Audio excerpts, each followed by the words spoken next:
It's like, well, it's like it's a spectrum, right? So if it gets worse,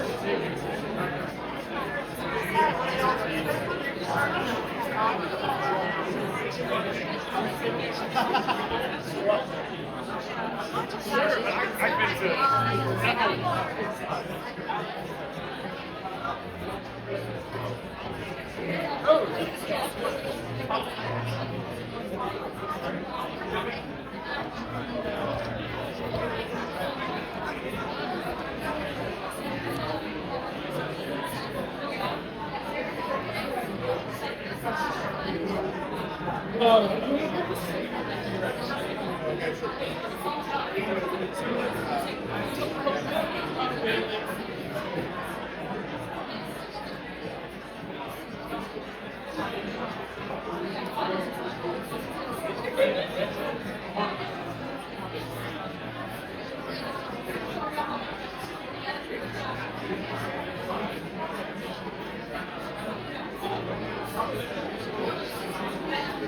Do you guys want to help pass out people who can help train you? Okay. Anyone? 3 people. Thanks.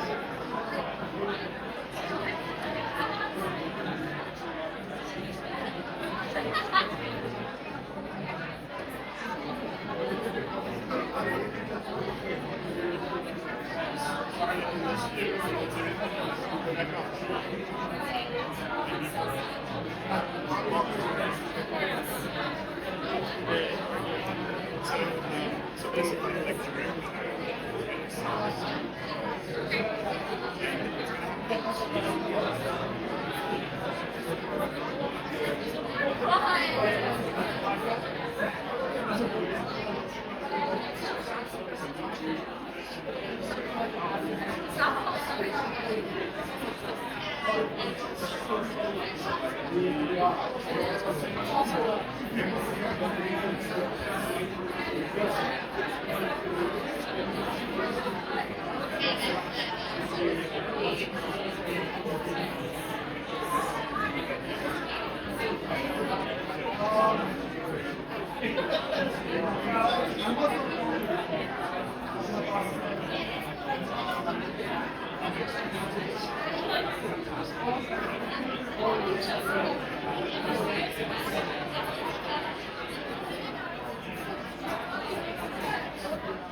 Yeah, ready.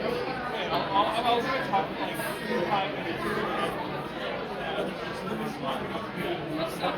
Oh, yeah.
Are these the same? What's that? Oh, one's you did wrong. Yeah, one's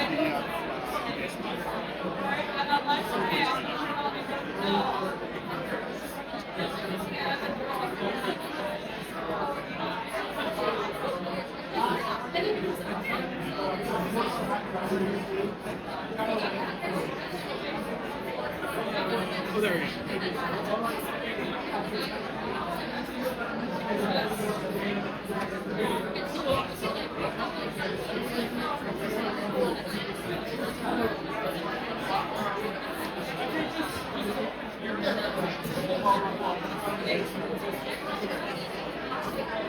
All right, we're ready to start. 3, 2, 1, yay! Congratulations everyone for making it here tonight. It's such a wonderful night. There's no rain, which is incredible. It's so cool. Okay, so we have a packed house tonight. It smells okay for given the size, but hopefully we have some samples coming very shortly, which are going to improve the smell of the thing. And also, it's a small room, so if you see your neighbor chatting throughout the thing, feel free to tap them on the shoulder and try and get them to quiet down. Okay, so this is DeSciNYC. It is the biggest and best DeSci meetup in New York. And what is decentralized science? If you want to find out more, you can learn more on our website, which is here, or which is on our Twitter, which is here, so you can follow us. If you have any pictures, tag us here. Instagram, tag us here. All right, step 2. So this is one of the events we've done. We've had over 10,000 people come to each of our events. We've had a lot of you are PhD students, investors, crypto people, undergrads, perfume enthusiasts. I was looking at the invite and the Luma, and it literally like 10 to 15% of people here are like specialists in the perfume industry. And I had no idea that there was that many people in New York who knew about that. So that's super cool. We've had a lot of speakers here. Okay, we have some upcoming events.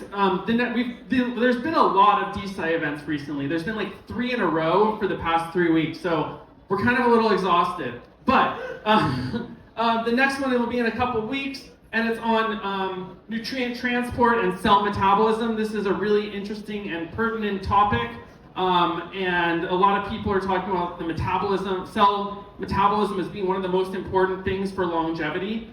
Casey Means, who is now in charge of health in the government, talks a lot about this, so this was going to be a very interesting talk. If you're interested, you can RSVP here. A couple more people have their phone out. I'll give it a second. So that will be very, very cool.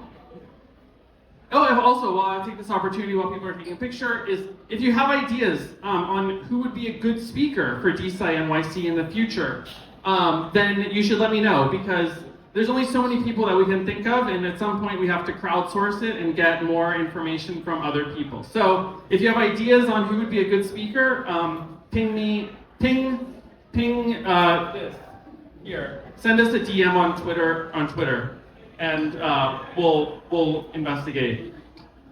After that, this one's really, really cool. So we had a talk on super babies by Jonathan Anomaly, and that was where you could screen children for different scores to see how smart they were going to be, the color of their eye, predispositions to different types of genetic diseases. But this is even taking it a step further, where you can, instead of just screening for different things, you can edit the genome, and so then you can actually modify it, which is going to be very, very interesting. I'm just going to jump in right quickly so that you can do this while we're doing it. We're conducting one of the largest sleep studies. Probably, we have like 5,000 people a night sleeping. If you guys want to try and contribute to the sleep study, we will give you this beautiful sleep mask later on. They actually really help quite a bit in sleeping. So if you come up to me after, you can download the sleep app, which I'm going to talk about in a little bit, here or here, depending on if you have Android or iOS. And I will give you this wonderful sleep mask. And you can be one of 5,000 people that are currently sleeping each night. It's actually really cool, so I'm going to talk about it in a second.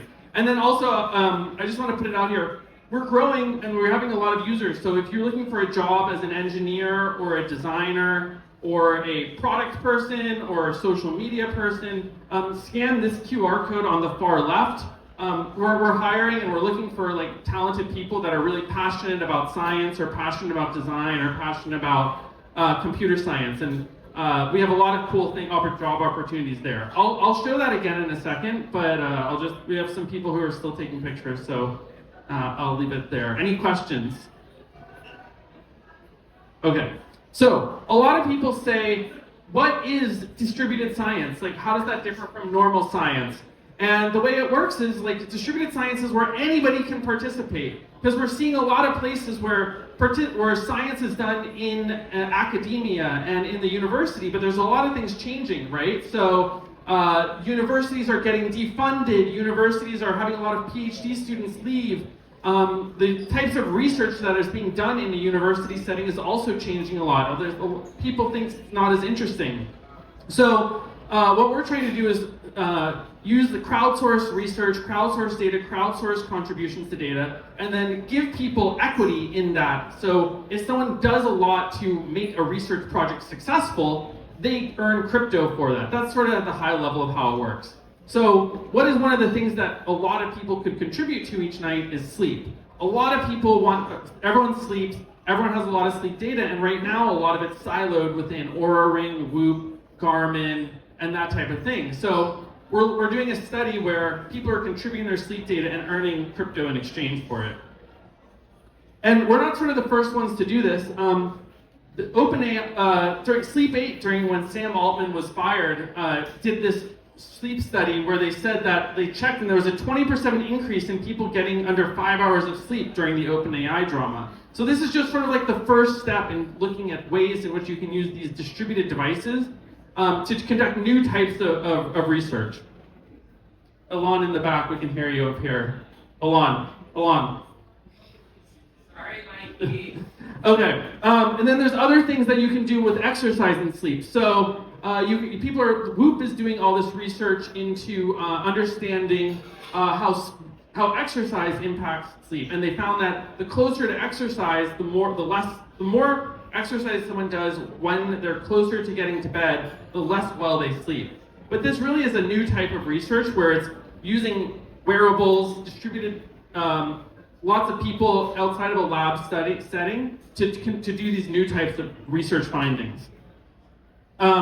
So the way our study works is it works with any wearable, any phone, any device. So if you have a Whoop, Garmin, or a Ring, it works. But if you just have your normal phone, we can derive a sleep score just from that by checking to see when the person last uses the phone and first uses the phone in the morning. So it really is accessible to a lot of people. And then, as I said, for each data contribution, you earn equity in the research project. And this is like a very different way of thinking about research. It's kind of like getting your name on the paper, but instead of that, you're earning crypto for this specific crypto token that's related to this research project based on your contribution. So it's kind of like a game. As you contribute to this science project, you're earning points and you're climbing the leaderboard. So you can track your points, you can climb the leaderboard, you can share it with other people. And then this really interesting thing is we're starting to do these studies. So we're looking at these minor interventions like sleep masks, like melatonin, like red light glasses, and seeing how they affect different types of people in different ways. So one of the interesting things that we're finding so far is everyone is very different. So there is no one size fits all for sleep, or I think in generally for medicine. A lot of it should actually N=1 sort of stuff. So we're starting to do these different studies where in the morning you fill out when was the last time you had caffeine, did you have a sleep mask, did you have alcohol last night, and we're building these different data sets that's very interesting. I hope to share more once we compile the data compile the data. One of the things that we found already is that the sleep quality improves a lot depending on when the last time you ate is. So the further away you can put the last meal you eat in relation to when you go to bed, the better you'll generally sleep. So again, if you'd like to participate in the study and be sort of the 5,000th and one, here's the different things. We'll give you this sleep mask so that you can participate in trying out these different things as well. And also, if you would like to if this is really interesting to you, we've definitely hired a couple people from this audience in the past, so people do come. There's a lot of smart people here, so if you're one of those people, consider applying here. And well, thank you very much. And if there's any questions, let me know. Does anyone have any questions? Yes, go ahead. Are you using the data just for the study, or are you planning on selling them as well? Just for this study. I mean, it's just for science, right? Just for science, yeah. Anyone else? 3. Oh yeah, go ahead. Is there an age limit or age? I think just as long as you're over 18, it's fine. Is the crypto incentive within GCP for trial? Within GCP. Clinical practice, right? There's a rule. There's also rules of good clinical practice. I think that's if you're doing like so what's interesting is this isn't like an official clinical trial, right? This is like more like something that's more similar to a Reddit thread where people are contributing data as they would to a Reddit system. So on any Reddit thread, whether it be peptides, whether it be sleep, whether it be, whatever disease you have, r/that has a lot of people doing interesting research to contribute data on that. And this is what we're trying to do, is create a structured data format for sleep in this case. And so it's not a clinical trial, it's more like an internet forum. And we also don't tell people what to do, really. let people contribute and tell us what they did. So we don't want to be telling people how to improve it, but more collecting data for when people experiment at the edges and seeing how that changes the data and seeing how that changes what types of data that produces.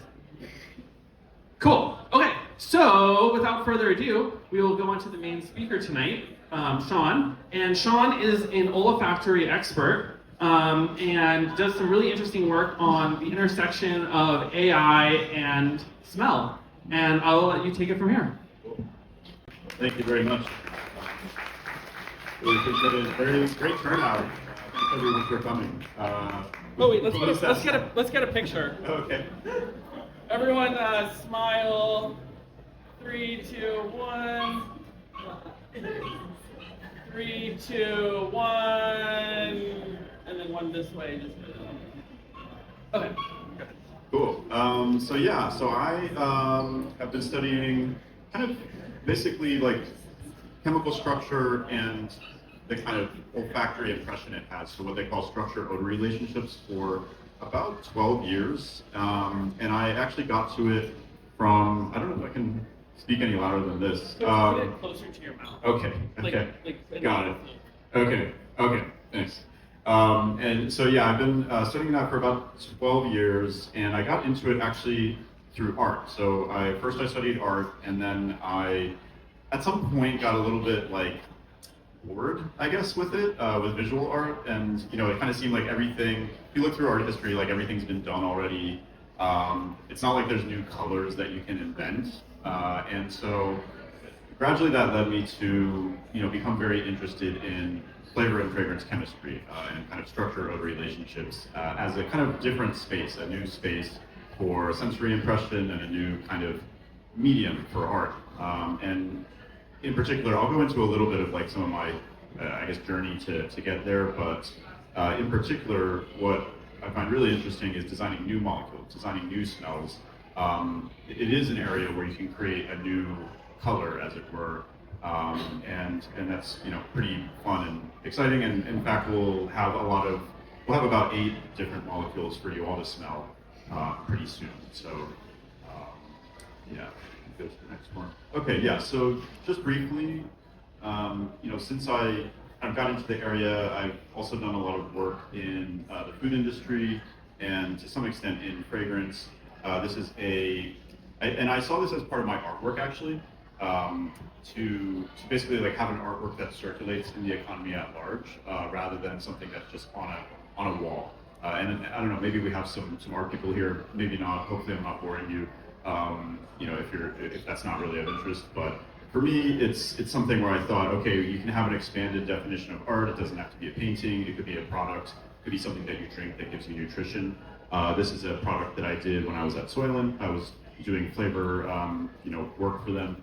And it's called Nectar. It's actually 2 molecules. The flavor of it is 2 molecules. It's citral and geraniol, and those are in a certain ratio, 2 to 1. And it's basically that is a synthetic version of what they call the nasonov pheromone. So the nasonov pheromone is released by honeybees when they mark food. So when they're kind of foraging and looking for food sources, looking for flowers that have a lot of nectar, they'll release this pheromone. And so what I did was basically take that pheromone and use it as a flavor. So it's kind of like, in a way, marking food for humans through this Soylent product. So that was kind of one project that I did. And then, more recently, I've been at Simulate. So Simulate basically simulates chicken. We're also working on some beef products, but this is a fiber spun chicken breast that I worked on and did the flavor, as well as led the team that did the texture. And then this is the kind of fibers close up. Those are about 100 micron fibers, so they very closely mimic the kind of muscle texture of chicken meat. So those are some other kind of things I've done in different companies, but what I'm most interested in talking about is my I guess, long-standing hobby of making new molecules, and also more recently, kind of startup called Patina that I'm working on to design new molecules and kind of decode the sense of smell. So yeah, so we'll just go ahead and kind of get right into the molecule sampling. So what I'd love to do is just use you all as test subjects if you don't mind. And you'll get to sample the molecules, but I'd love to get your feedback. So if you scan this QR code, it'll take you to a thing called Slido. And if you have any problems with the QR code, you can go to slido.com and then just put in this hashtag new molecules, and you should be able to get to it from there. And then, so yeah, we have some very generous volunteers that are going to help hand out the scent on scent strips. And so we'll start, this is going to be molecule 1. And if you can't hear, come to this side. I know the noise comes up from there, so there you can actually hear very well over here. So if you do have the QR code live, I'm just going to go ahead and make this part of the survey live. So basically the first part is just describe the scent of this molecule in a few words. So you can add, as many words as you want, but just kind of keep it brief. Just like, what are the key words of this scent? And I guess for anyone that has the app open, let me know if you have any trouble with the app. It should be live, but just let me know in case there's any issues.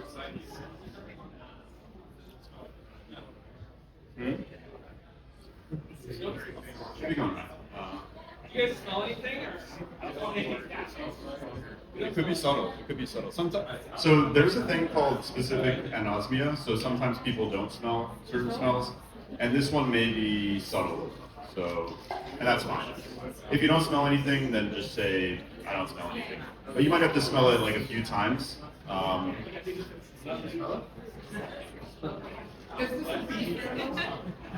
this one's not a beef aroma.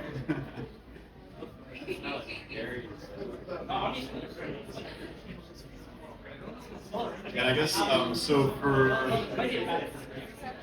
to try to make it efficient, we'll just, if you get the scent strips, please just like hand them out really quickly, like hand them to the next person, so that we can put in the information and then we'll go to the next one.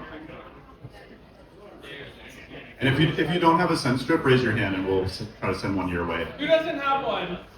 Okay. Can you try to get some to the? It's a challenging layout for distributing these, so yeah, thank you for your patience.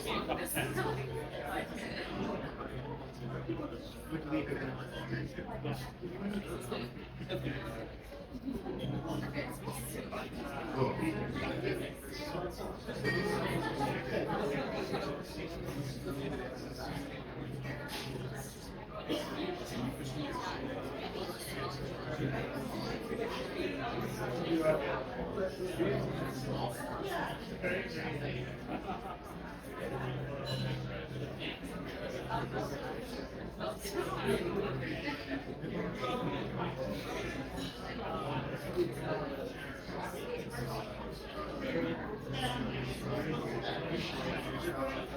All right, and so now I'm going to do the second part of this kind of quiz, which is, so there's two things. So you'll give a rating of 1 to 9. 9's the highest, obviously, for pleasantness. So 1 is extremely unpleasant, 5 is neutral, and 9 is extremely pleasant. And the 1 through 9 is just a common kind of sensory score, so I'm just using that because it's easy. Does that make sense? So I'm going to make that part of the quiz live right now, and then we'll go back to talk more about that molecule. What's that? If you don't smell anything? Yeah, you could, if you don't smell anything, it's up to you. You could say, I didn't smell anything and that's an unpleasant thing because I wanted to smell something, or you could say neutral. Neutral is 5. So like, if it's neither pleasant or unpleasant, then you would put a 5.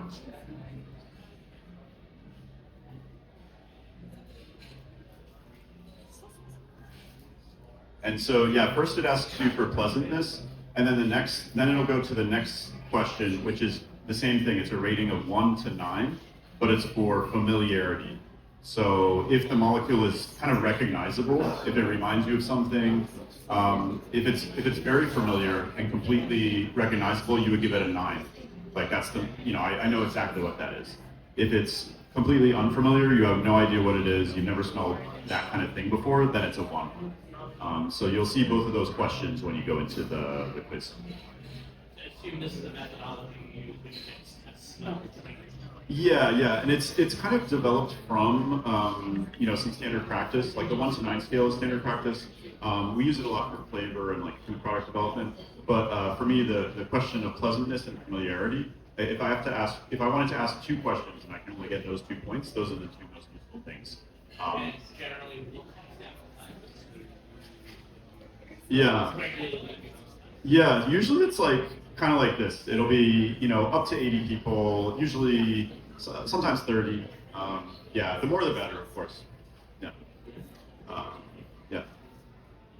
Cool. All right. So this molecule, I'll talk a little bit about it. With some of them, I'm not going to talk about them until the end, but with this one, I'll talk about it real quick. So this is called ISO-E Super. It's one of the most widely used fragrance molecules by quantity. Part of that is because it doesn't smell super strong, and it's not too expensive, so people can use a lot of it in a fragrance and get a kind of softness or kind of enhancing effect to their fragrance. So it's kind of easy. It's easier to dose into the fragrance. Some molecules, if they smell super strong, it's hard to find the right dose, because if you go a little bit too high, it's too much. So anyway, this is a very common molecule in the flavor and fragrance space. So this is kind of like a good, almost like background sample. So this will help kind of calibrate. Oh, okay, sorry. Yeah, so this will help kind of calibrate. This is kind of a good background sample. It'll help calibrate, the scores of the other molecules. Right, but this is not a molecule that I came up with. It's a different one. All right, so now I think we're ready for number 2. Let's see. And so I'll go ahead and make that live. So yeah, same structure as the last time. It's describe the molecule in a few words, kind of the keywords that come to mind, and then we'll do the pleasantness and then the familiarity on the scale of 1 to 9. And then we have, after molecule 2, we have 2 more molecules, so 4 molecules total for this round. Then I'll just do some more talking, and then at the very end, there'll be another round of molecules, and I'll also talk about the molecule structures along the way. And by the way, if anyone has questions, just feel free to raise your hand. As long as there's not too many questions, then I'll try to get through all of them.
Okay, so I'm going to assume everybody had a chance to put in the keywords, and then I'll move to the next part of the quiz. Yeah, definitely a lot of good words, and I'll give it a couple more seconds. The audio is not as good over there because of the sound, but if you go over here, it's actually pretty good. All right, cool. So let's do the pleasantness and familiarity. So I'm going to start that one. By the way, can you see the results when you put your results in? No? Okay. So then I'll read out some of the results too.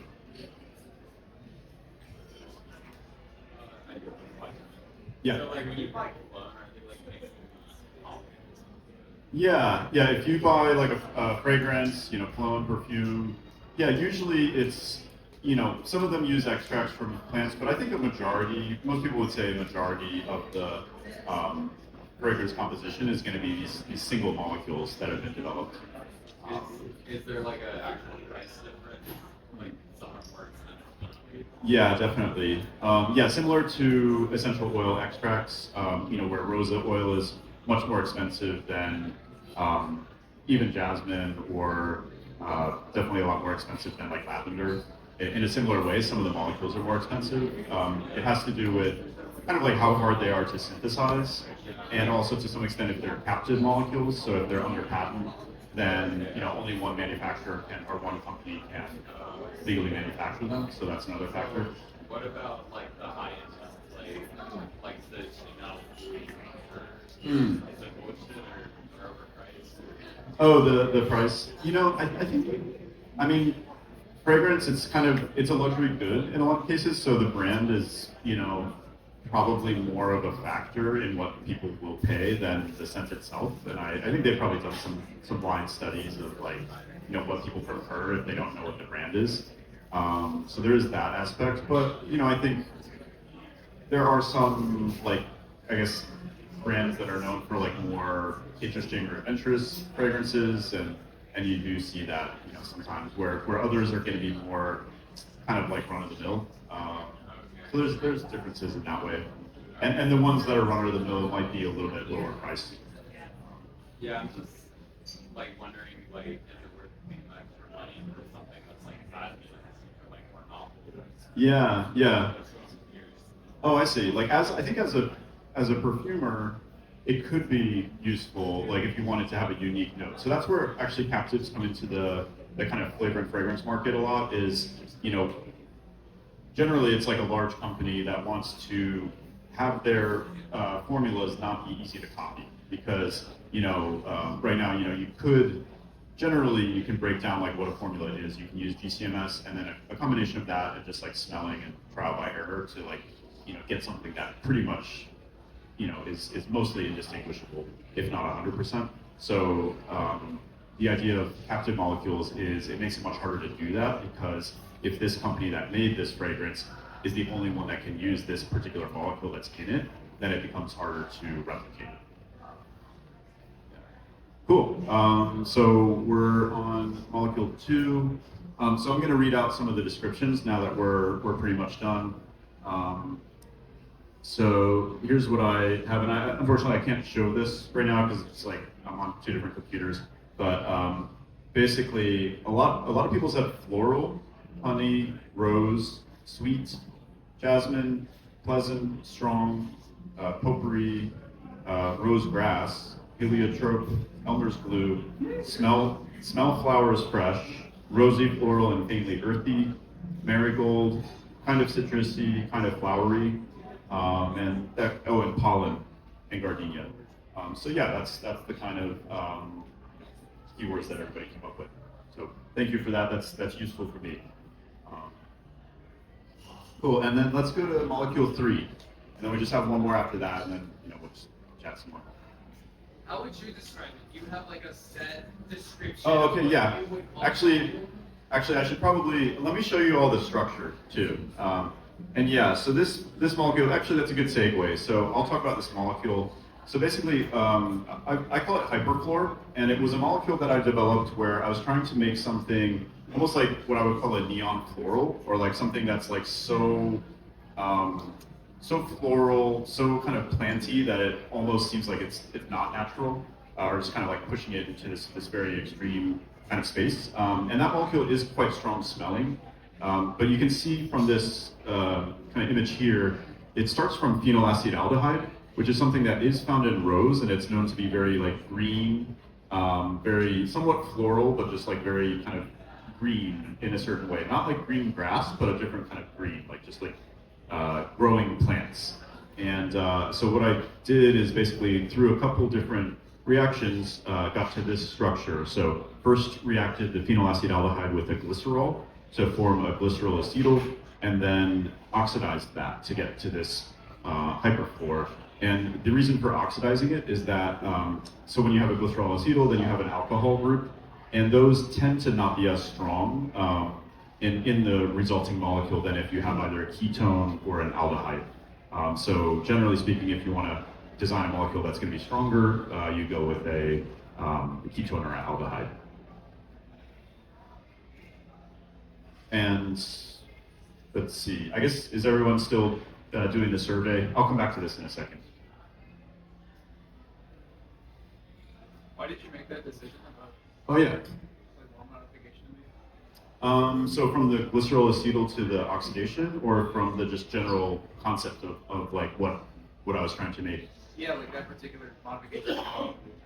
Yeah, so it kind of, so it was kind of from a theory of like, okay, so phenylacetaldehyde is good, but it's in the right direction generally, but it's kind of like simple. It's kind of like one note, and if you smell it if you smell it kind of by itself, it can be a little bit like chemically, and what I wanted to do is make it more complex. And so in a sense, like making the molecule more complex helps to make the smell more complex in a very kind of simplistic way.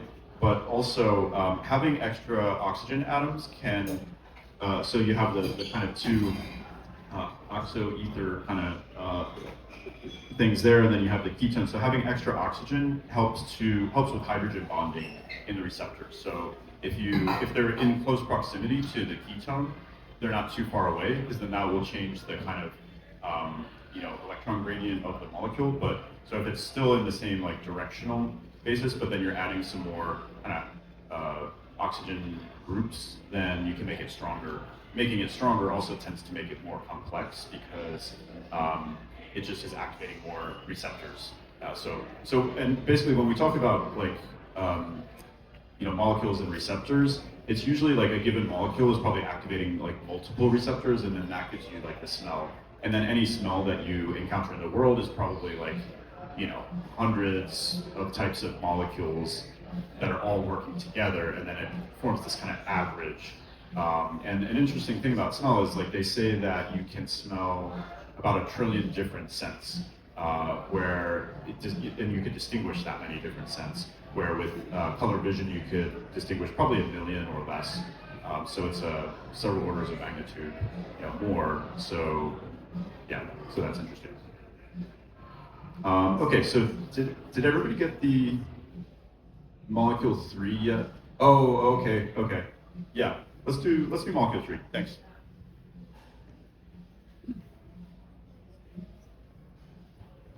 Yeah, and I guess while we're passing that out, I'll talk a little bit about this, because this comes from a kind of an art project actually. So yeah, as I mentioned, it's like my work with molecules came initially out of my art practice, and then eventually became like a really kind of full-fledged research, and then now it's also a startup. But basically, this is in the kind of earlier days. This is one of the first new molecules that I made with hyperfluor. And it shows it at the Okayama Art Summit in Okayama, Japan, which was a kind of international art exhibition. And then we basically diffused it throughout the city of Okayama with these different diffusers that you can see. So that's what that is in that photo.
Yeah, that's a good question. Someone asked about dilution.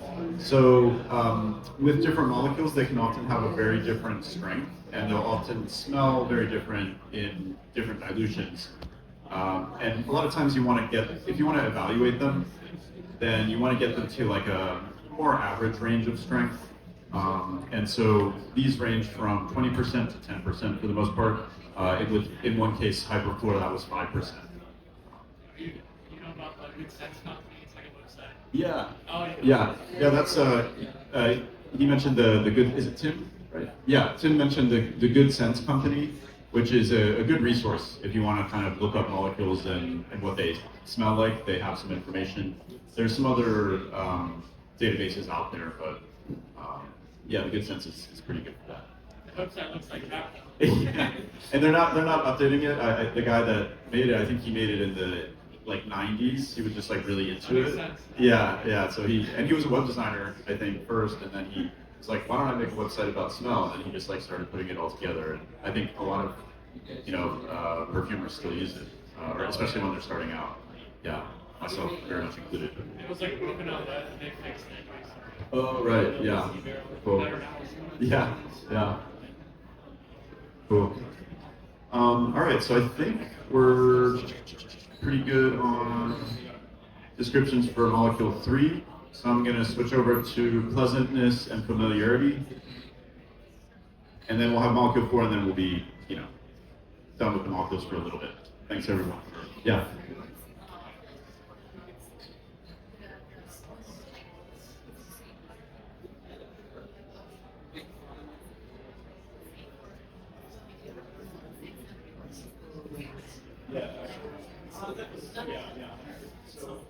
Yeah, that's a very good question about pleasantness. Continue to talk a little bit. Yeah. Okay, well we'll just do the last molecule of this group, and then, because we're going to talk a little bit about the structures and stuff. Cool. And then, really quick, so I think you all have rated it mostly. Great, and then let's do molecule 4, and then we'll go into the talk. I'm trying different formats, like sometimes I'll do the molecules all at the end, sometimes at the beginning, but I think it's kind of abstract if you're not if I'm just like talking about them and then you're smelling them later. So yeah, so we're trying it out. All the molecules you invented, right? Except for the first. All the molecules. You invented all the molecules but the first thing. Yeah, that's correct for this group. Let me look and make sure. Yeah. Not ISOP, right? Yeah, ISOE is the first one, so that's not me. Yeah. So none of these we tried before. Yeah, and I'll get into the details of those in a little bit, yeah. Cool, all right. I'll kind of like do some of the talk though. So this is a kind of early artwork that I did that first got me into flavor and fragrance chemistry. And basically the idea was to come up with the chemical difference between Coke and Pepsi as a... Guys, let's quiet down a little bit. Yeah. We're gonna try to multitask, so I'll try to like talk while you're evaluating a little bit. So this is a artwork that I did, kind of early one that got me into flavor and fragrance chemistry, and it is basically like the concept is it's the difference between Coke and Pepsi, but it's the actual like chemical difference. So like if you added up all the molecules in Coke, all the molecules in Pepsi, and you kind of figure out like what's the Venn diagram there, what's the difference that Coke has that Pepsi doesn't, and Pepsi has that Coke doesn't. It's that calculated chemical difference as a substance. So this was like a just weird art project, but in the process of doing this, I did a lot of GCMS analysis of Coke and Pepsi, of the flavor, and started seeing this relationship between structures and odors and doing a lot of research. And so that's what like first led me into this area. And then, this is an art exhibition where it's basically different molecules. Each of those containers is a single molecule, and they're arranged by kind of structural features into a grid. So you have methyl methanoate, which is the lightest molecule. It's like a carbon, it's like a methanol esterified with formic acid. And so it's the lightest. And then in the bottom right, you have butyl butanoate, which is a 4-carbon butyl molecule esterified with also a 4-carbon. And so it goes in this kind of grid. So this idea of like structural relationships and like being able to smell those differences and sometimes like putting them all together, kind of averaging it out in order to get to some sort of almost like general odor arising from the specifics of the different molecules. That was a kind of a way that I was working in these projects. But then, yeah, the first new molecule that I made was around the time of that other exhibition, which was 2014. And it was kind of a modified version of hydroxycitronellal. So if you're a perfumer, you might know it. It's kind of like a floral, they call it muguet. It's like a kind of white flower, lily of the valley.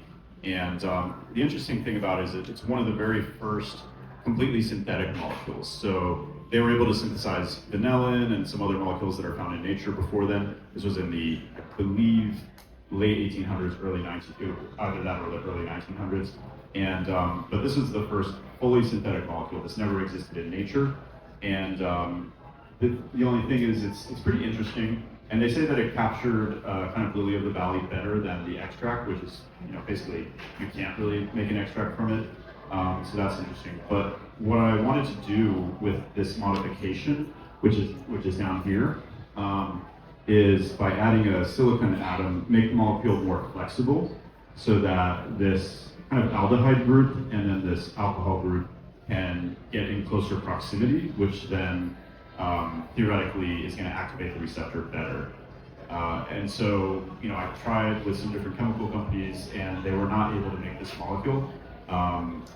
But I kind of kept it around in the back of my mind, and eventually came to this other molecule that you see here on the right. So even though this one doesn't really have that feature of the alcohol group at the other end, it does have an extra oxygen atom, and it does have the silicon atom that gives it kind of a lot of like bulky interactions. So just kind of like mass that can interact with the receptor in a hydrophobic way. And yeah, so that this molecule does actually smell kind of like a supercharged lily of the valley. Yeah, and we don't have that molecule here, unfortunately. Sorry. Yes?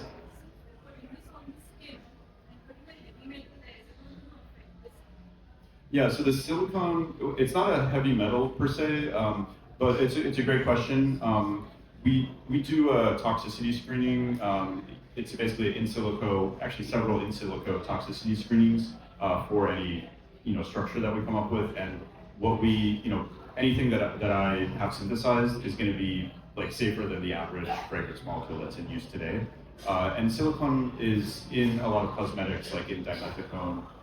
It's by itself, it's not toxic. It just has like a low toxicity in comparison to other molecules that are used in fragrance. But yeah, that's a very good question. Yeah. Cool. And I think yeah, again, multitasking here, but I think we are ready for the really quick. We'll just do that last molecule's pleasantness and familiarity, and we'll get that out of the way, and then we'll move on.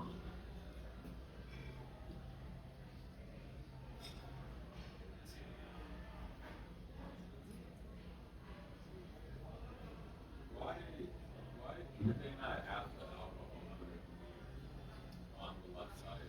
Why did they not synthesize it? It was a long time ago, so I don't remember exactly what they said.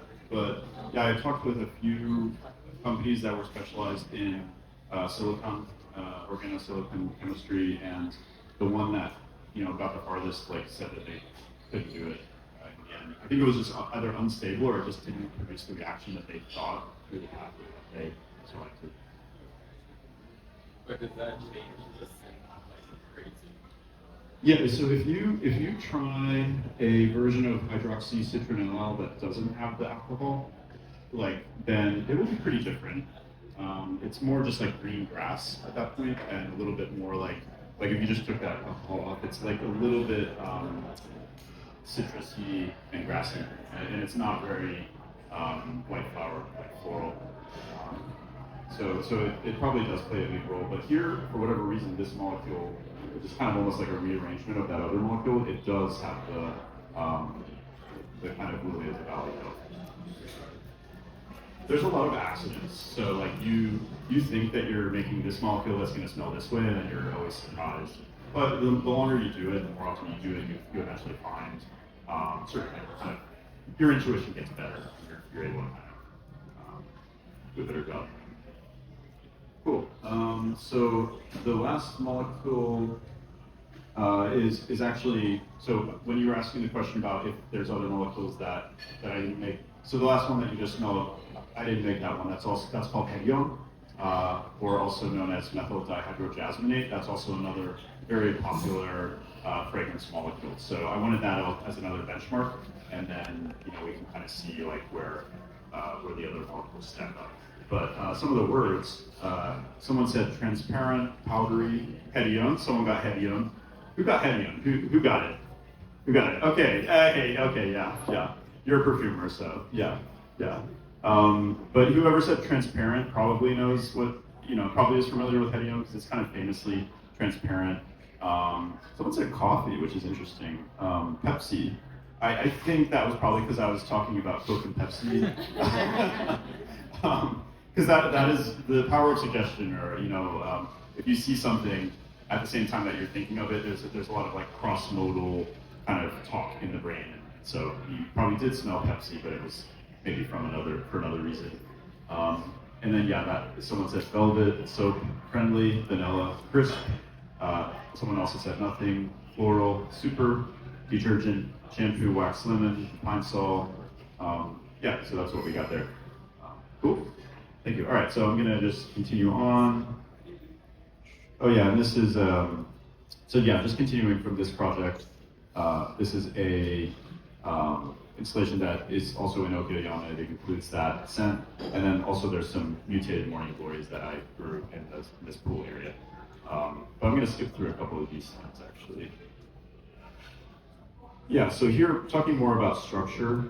So this is a project where I put together kind of analogs, so molecules that have kind of similar structures but not quite the same. And I basically made like a fragrance out of those analogs. So each molecule in the fragrance is similar to the next one.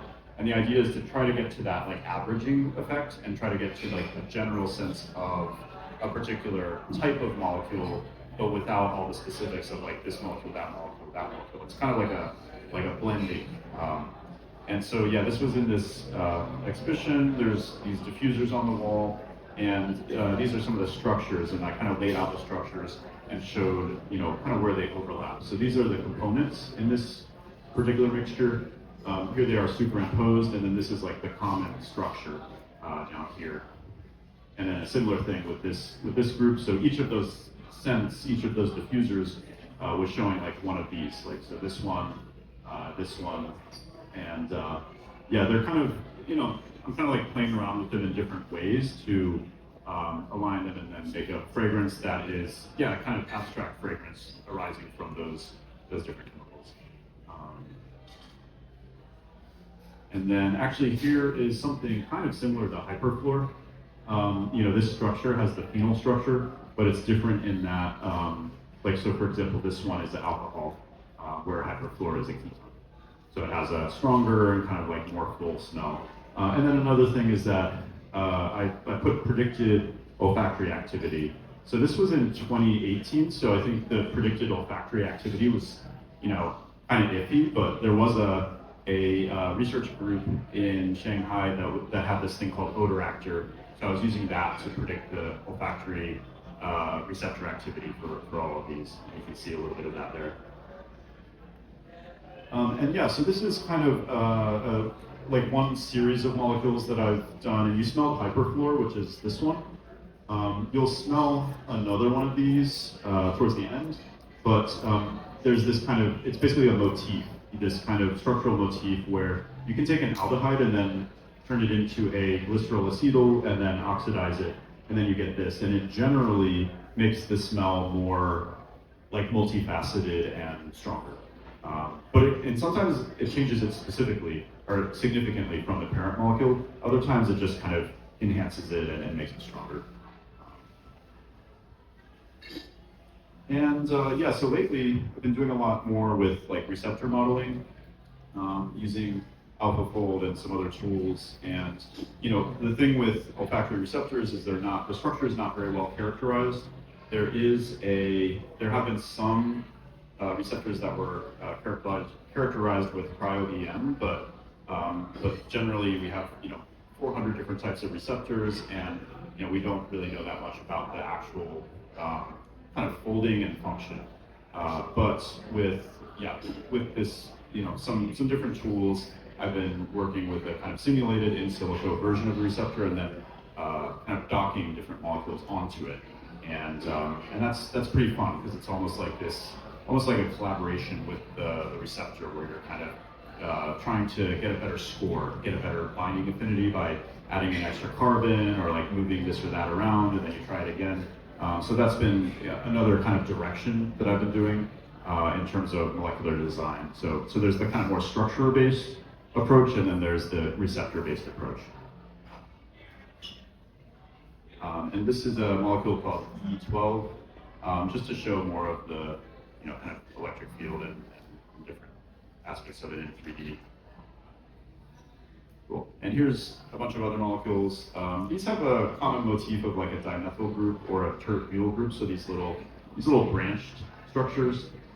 They smell pretty different, but there's some similarities. And I would say, thinking about molecule design here, it's the kind of dimethyl group is more of like an accent. So instead of the dimethyl group being like the word, it's more of like an accent that you put on the word. And so compared to the molecule that doesn't have the dimethyl group, it generally makes it more full and maybe more complex.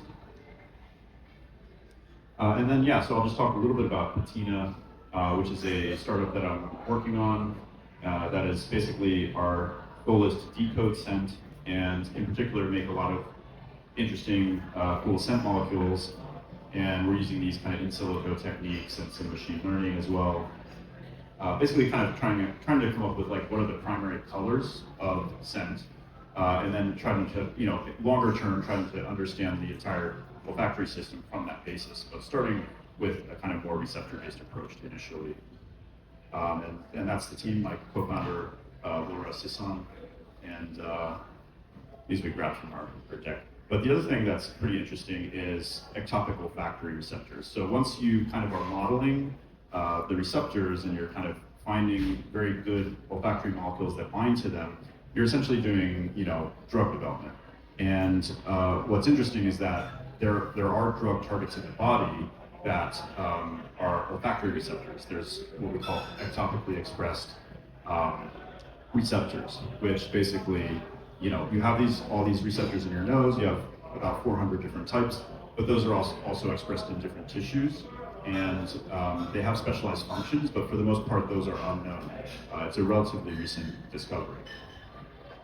And these are generally like olfactory receptors are not well understood or explored by the pharmaceutical industry. So that's another reason that they're pretty interesting. And so basically, if you're developing scent molecules, there's a good chance that it might also have another function if you find the right place to deliver it to in the body. And that's kind of what we're thinking of long term with Patina, but in the short term, we're focused on just better understanding these receptors.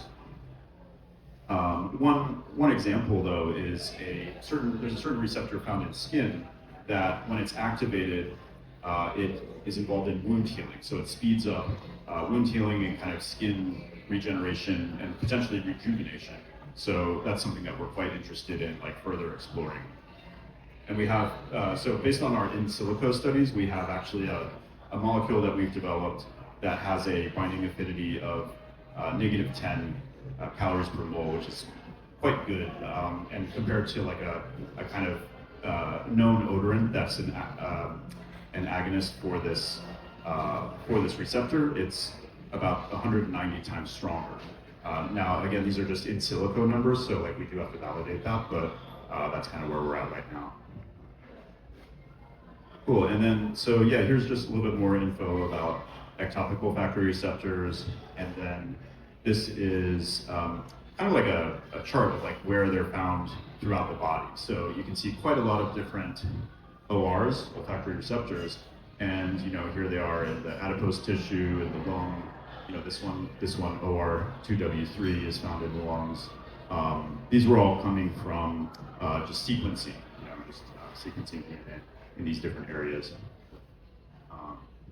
So you can see it's like they're quite widespread, even though we know very little about them. And I guess if you think about it, it kind of makes sense because, okay, so the nose is like a chemical sensing organ. So it has all these tools, these little switches that, respond to different molecules. And, your other cells also need to understand their chemical environment. So if they're coming from the same genome, if they're working from the same kind of toolkit, then they'll express the same olfactory receptors, but just use it for a different purpose. So it kind of makes intuitive sense. But yeah, again, like right now, not much is known except for in a few isolated cases. But yeah, so I think, basically, discovering the primary colors of scent is very fundamental actually for human health, for the future of human health. And that's something that we're very excited about at Patina. And so with that, so that's kind of the last slide. Do you all want to try 4 more molecules, or do you want to just like not try 4 more molecules? I see some yeses, and I see some, yeah, okay. What I'll say is like, if you're feeling up to it, then let's do it. And then if you're not, then yeah, you can just like go get a drink or whatever. That's fine too. I don't want to hold you against your will. But yeah, otherwise, yeah. And I guess real quick, any questions? Yeah. Can you tell us what was in 3 and 4? Yeah, 3 and 4. So 3, yes. Let's go to one of the image slides. So 3 is this guy. Yeah, that one right here. And so this has a dimethyl group. I showed it in that slide with the other ones with a lot of dimethyl groups. Now 4 is hedione. So that's not a molecule that I invented. It's a very popular molecule, similar to isoe super in the level of use, and it's just on the more floral side where isoe super is more woody. Yeah. Are you using any kind of headspace as a starting point, like where you're capturing the existing scents? So we don't do too much of that. I mean, I've done a fair amount of like GCMS headspace in the past, but what we're working from is usually pretty much just like synthetic. It's just like, okay, we'll have an idea for a molecule, or we'll be going over like the kind of chemical space and like and realize, okay, this part of the chemical space is kind of like underrepresented, and let's take a look at that. So we're mainly starting from that kind of starting point. Yeah. I'm sorry. Validation of like the olfactory receptor. So yeah, so if it's a, so we have kind of like 2 workflows. One is like the general, just kind of structure-based workflow. That one, it's just, you just synthesize it and you smell it, so it's like quite quick. For the other workflow where, we're looking at receptors and we're starting in silico, the validation, we have yet to validate that in the lab. So we're in the very beginning. But once we validate that in the lab and see that there's a correlation with what our kind of like predictions are, then we can actually do the rest of the development much more quickly. And that's because we'll know that, okay, if we're getting to this kind of direction from a sensory point of view, then that means that it does correspond to a certain receptor activation pattern.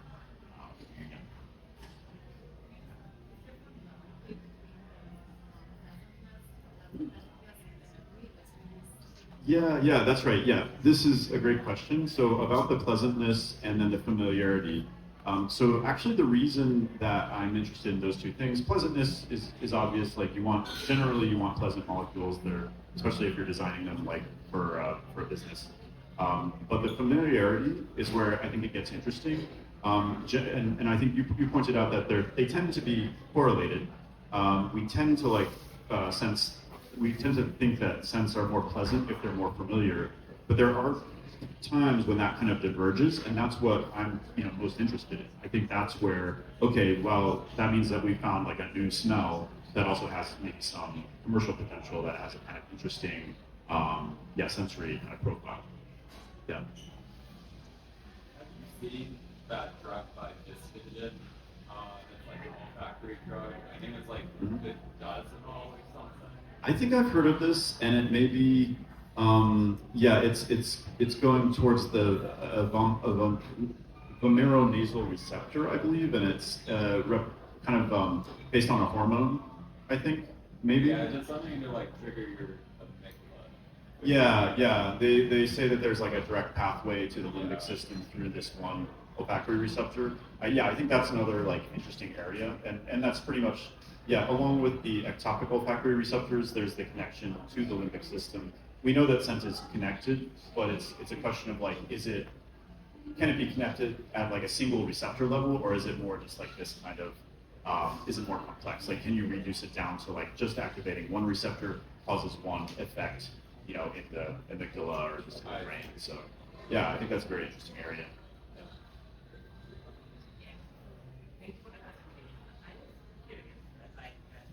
Like, I don't know if you're familiar, there is like some theory that the structure of the molecule is not enough in medicine. Yeah. And that you need to know also how the molecule vibrates, and there are like more effects. Like one of the latest exponents of this theory, Yeah. fluorescence. Yeah, Lupitorin, yeah. I'm curious if you're taking into consideration this theory, your simulation in silico, Yeah. or like which is your opinion? Yeah. So, I think so. Luca Turin is, he has like a lot of very good ideas. I think the jury's out on the vibrational theory. I think the majority of people or majority of scientists would say, no, it's more of just like, traditional pharmacology almost.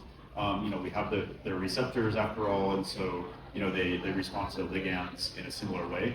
I would tend to believe that personally, but I think at the same time there is something still a little mysterious about it. So maybe Lupitorin is onto something, in exploring that vibrational theory and this kind of electron tunneling. From what I've read, I haven't heard like very strong validation of that. But if that's true, then you could, I don't know, like you could activate receptors with certain photons that are like at the right wavelength, which is pretty interesting. But so far, in terms of the kind of development of our molecules, it's all just in silico using traditional like docking methods, traditional like pharmaceutical methods. Like, how do you measure that in silico, in your simulation, that a molecule works with a specific receptor?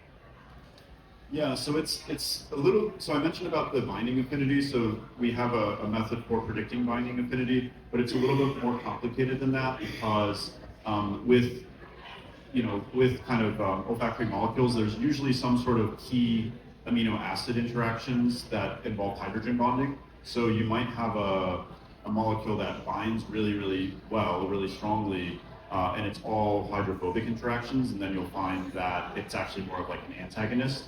And it's blocking the receptor, so you do have to keep that in mind. So we do have a prediction for binding affinity, and that's what, like, if we're iterating in silico, then we're aiming to just increase that and increase that. But then we also have a prediction for the amino acids that are being interacted with, and we're looking for some certain key hydrogen bonds in certain areas. Yeah. I was going to ask a similar question about vibrational olfactory. There's been research that suggests lies can detect whether it's superior or not. Right. I was going to ask you if you believe in that, or if you think it's just due to, like, I think I chatted with a professor when I was still in school. Yeah. And he said the reason you can taste heavy water as more sweet is because the autoionization constant is lower. So There is. What do you? I think that there is some. Definitely, I think there's something to that, and I think also like I don't want to reduce like what Luca Turin is talking about to just one thing, because I think there's a lot of other there's a lot of unexplained phenomena in olfactory perception, and he's pointed them out and come up with good explanations for them. Like one thing is like that I think I read this in one of his books, but it's like if you are under a pressurized atmosphere, like similar to like if you're scuba diving, then you can actually smell methane, and it smells camphoraceous. But it has to do with like the pressure, and so under certain pressures, then you will be able to smell molecules that you wouldn't otherwise be able to at atmospheric pressure, and that's maybe a little bit like the mechanism is maybe somewhat similar to this kind of deuterated molecules as well. Yeah. This is a question for the people in this room that are like not brilliant chemistry or experts like some of you are. Some of us are here as just like hobbyists or like fans or just interested. So pausing on like the molecular thing for a second. I'm just curious on like your company and your process. So like I'm following with like the molecular structure, but I'm curious about your process of like, are you keeping a brief and then what's the end goal? As we're talking about receptors, like what is it that you're trying to, is it that your goal is like a manipulation of a sensory experience or like, and Yeah. who is giving you directives like design? Yeah, that's a great question. So, I mean, we're a startup, so it's like very early. But I think what we're imagining is a few different things. One is, I mean, we're gonna design our own molecules. We're already doing that, and we're gonna release those. But the other thing that we think is very interesting, we haven't done quite yet, but we're starting to do pretty soon, we think, is work with perfumers to develop a custom captive. So, give them their own captive molecule. So rather than it being just the purview of like very, very large companies that have these unique molecules that only they can have, working with the perfumer to identify like what's a note that they find very interesting and would be useful to them, that they would use a lot, and then make that like an exclusive captive to them. And that requires that the molecule be under patent, or at least pending patent, turning into a patent. But yeah, that's an idea that we really want to explore, and we are talking to some perfumers about that. But then the main thing is right now is just molecules. In fact, we're going to start selling some on Perfumer's Apprentice. I don't know if you're familiar with that, but yeah, we're going to start selling a small kit of some of our molecules, some of the ones that you smell today on Perfumer's Apprentice fairly soon. And longer term, this ectopic olfactory receptor is something that we see as like an outgrowth of what we're doing with the other molecule stuff, and that has other applications outside of fragrance potentially. So we're looking at like a cosmetic application, but that is going to be further down the road. But yeah, a skin cream that contains a molecule that activates the receptor in skin that causes it to regrow faster and kind of rejuvenate. That requires some validation before we get to that stage, but that's one possible application that we're looking at.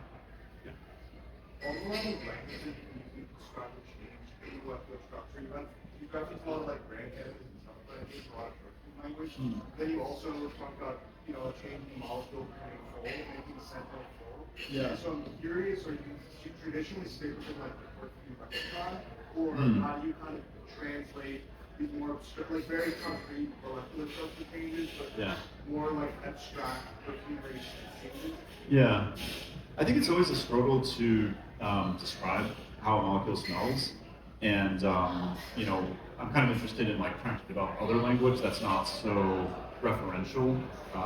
So like in the English language, we can only say that something smells like something. We can't say that something is something with smell. So like for example, you can say the sky is blue, and blue is like a specific color that has a specific receptor in the eye that it corresponds to. But you generally don't say that like a scent is something. You say that it's like something. So it's like a rose, or it's like or it's minty, which is another way of saying that it's like a mint.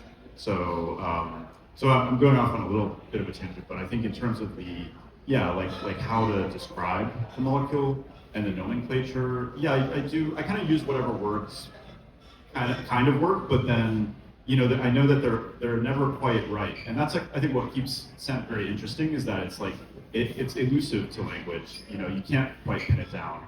And as much as I get all these like words and kind of numbers from all of you, like it's not gonna, it's just a kind of low resolution reflection of like what the molecule experience actually is.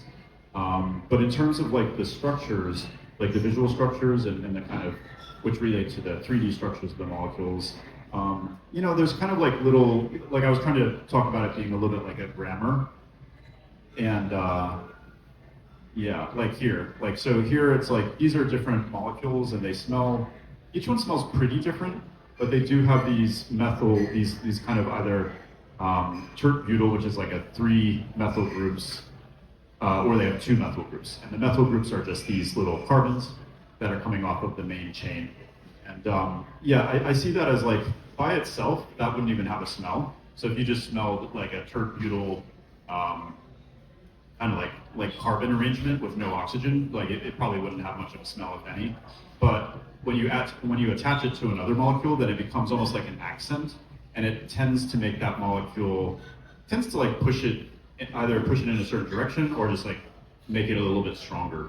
And so for me, that's just been like one of the tricks that I kind of use, or something that I tend to fall back on when I'm designing molecules. I have like some of my like kind of favorite things to do, like when I'm kind of designing a structure. Yeah. Sorry, so that's what you get. So when you're talking about like finding the like color spectrum of the smell and almost like piggybacking off that, the thing that comes to mind for me is synesthesia. I'm wondering if you've done any work with people with synesthesia, or like thought about that, or what? Yeah, I think that's very true. I think I have like a very mild synesthesia with like smell and other things like music. It's not like I think there's like involuntary synesthesia where like you can't really help it. You're just gonna, like if you see the color yellow, you smell toast or something. That's one type of very specific synesthesia. But I think on a lower level or on a more common level, yeah, there's a lot of people that have that in some form, and I tend to like picture things or have a kind of like feeling, like when I'm like smelling a molecule, I have a kind of like feeling of it. I think a lot of people in their language to describe the molecules used certain terms that were not exactly referential, but like, you know, like velvety or transparent. Like I think those are almost like synesthesia terms. You know, they're not talking about, you're not saying it smells like a window, you know, that's transparent. You're saying that it provides a transparency. And yeah, I think that a lot of, there have been some studies that like cross-modal language can be a good way to describe smell. So borrowing from other senses, basically. But yeah, it's a very good question. Yeah. So your data set for historical simulation of data from like dogs or cats, so it's just limited to humans or like Oh yeah, that's a very good question. It's just for me. It's just for this one. It's just limited to humans. There have been some studies where they created what they call consensus receptors from combining the DNA sequences of multiple species, and they were able to better express those in some other organism. But yeah, for us, we're just interested in the human receptor. Does the weather like affect the smell? Like if it's a high pressure day or high humidity or something like that? Yeah, definitely high humidity affects it. Heat generally is going to make the molecules come out and kind of, you know, come into the air. Pressure probably affects it. I'm not sure. I assume it probably, if it's high pressure, maybe they're coming out less. But on the other hand, it tends to be humid when it's high pressure, so it probably comes out on balance, maybe more. I think when it's high pressure, you can inhale more air molecules, and when it's hot, it's low pressure, I think. Okay. So Yeah. I don't know if that made a difference. Yeah. There's definitely like effects from the atmosphere, like for sure. Yeah. Because you're talking about the scuba thing. Oh yes. Yeah. True. Yeah. Theoretically, if you were, under a super high pressure environment, then yeah, you would smell things differently. At least according to this study about methane. That makes sense. Yeah. Cool. Any other questions? Okay. Yeah. Have you think about using AI to matters specific scholars and using methods that you're working on? Yeah, so we're definitely using AI. I guess you can define AI in a few different ways, and in one sense we're using just traditional like machine learning. I guess in the other sense we're using like AlphaFold and the kind of like 3D physics-based kind of simulations, and I guess both of those are a kind of AI. So we basically use both of those. For the structure-based approach, there's a bit of like intuition, and then we're kind of using some machine learning to boost that. So it's kind of like the stuff that I was doing already with designing new molecules, but then trying to cover more chemical space and amplify it using machine learning. Do you need to predict like a certain molecule, what that would smell like, or like testing certain notes, or is that like something that's maybe pretty? Yeah, there's some open source things for that, and it's kind of interesting, but like I always find that like the language, it's like I'm always just mostly interested in pleasantness and familiarity, because I think the language can be elusive, and there's lots of different ways to kind of label it. But I think theoretically, it's like interesting to know at least in what direction. You know, if it's like a green note or a kind of sulfurous note and things like that. But yeah, definitely, I think it can help. It can help with the prediction. So far, I think we're in a point where it's more like helping to search the chemical space for interesting things, and then we'll screen those things, and then refine the model based on that. Yeah. Sweet. All right, I think that's good. Okay, yeah, maybe that's the last question. Okay, we'll talk after if anyone has questions. I'll be around. If you have more questions, Yeah. let's give Sean a round of applause. Thank you. Thank you. Sure. I guess like for people that really, I would say for people that really want to smell the other molecules, and that's great. Then just come over to this section, and then for anyone else, you know, feel free to mingle. But yeah, we have some more molecules if you want to smell them. Yeah. And if you want Thanks, a sleep mask, come over here yes. and get the sleep Yeah. mask as well. Thank you guys. Cool. All right. Thanks everyone. No, they're not.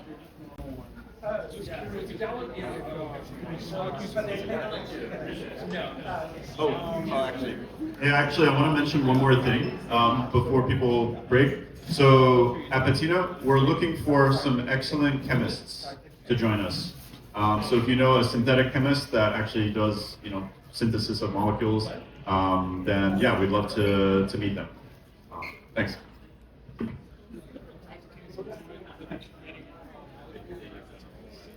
I think it's possible that I haven't produced anything that does that. But yeah, theoretically, I think you could. You know, we go through a toxicity screen to make sure we don't accidentally produce something with that. So we use this like predictive machine learning to say if it's something that could be as long as if it could cross the blood-brain barrier, say we synthesize it, or if it's within a certain range, synthesize it. Yeah,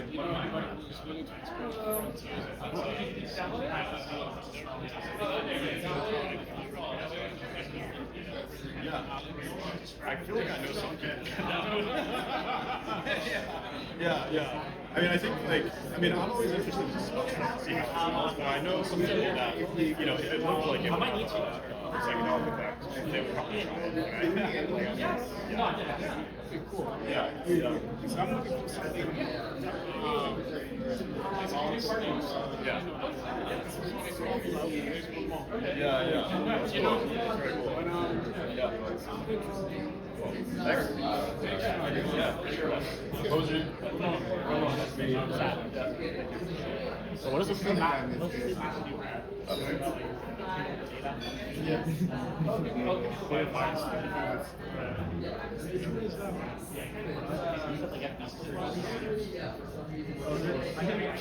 Universal as well. I think I'm 18. Yeah. What's this one? Oh, I'm not working on this. We're not on this. Like, I never really worked. Like, I don't know Olfactory, but I read about it. Not through the notes because my thesis was on like pathobiology. So if I know the pathobiology, like in the same like how you can if there would be electronic activity, if it's a real piece biology. Sorry, excuse me. So, like, it's like this, like, I'm assuming that you are focusing on the lab. Yeah, that's accurate. Yeah. And we haven't upgraded this so that's the thing. So we get it raised, but and then we get the thing back and then as a synthesize it. So it's, you can still screen it now, but if you're screening it on we're actually like trying to see what we start doing that validation.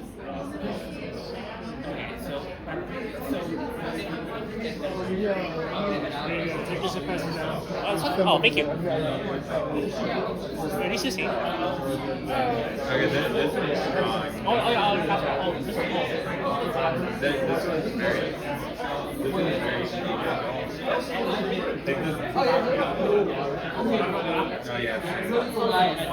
It'll be a lot. You can talk to him a lot about bringing it. Literally just sort of like, oh, gotta get it. Yeah, let him talk. Whenever you do it. Yeah.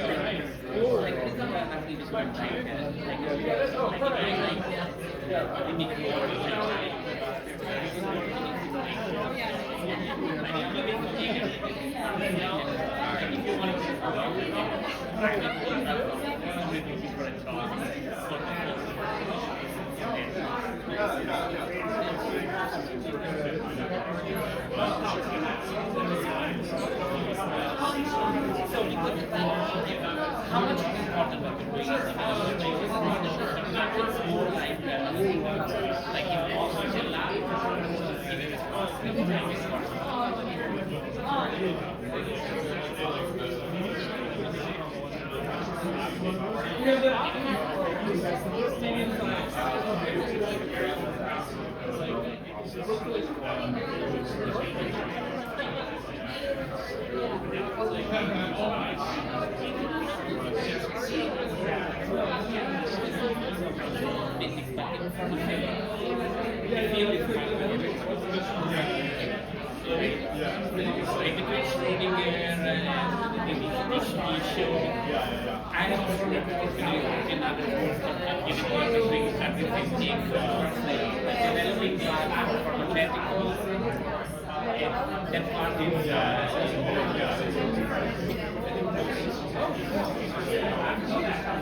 Mas sei quando eu ando, não vai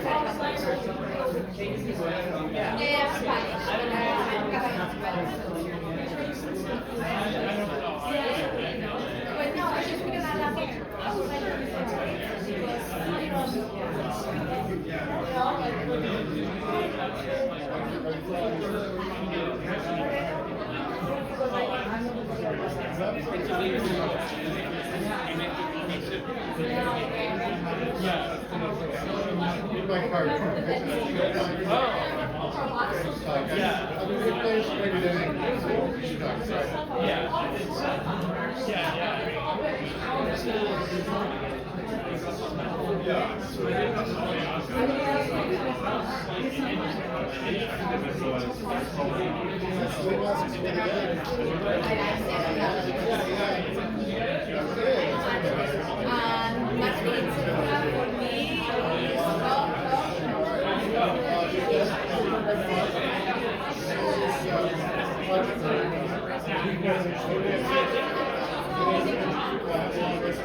Did you get the app?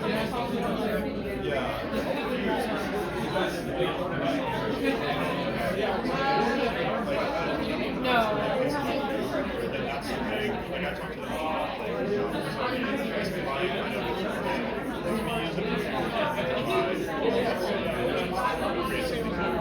So, I usually just like always ask them if they try to use it. So it's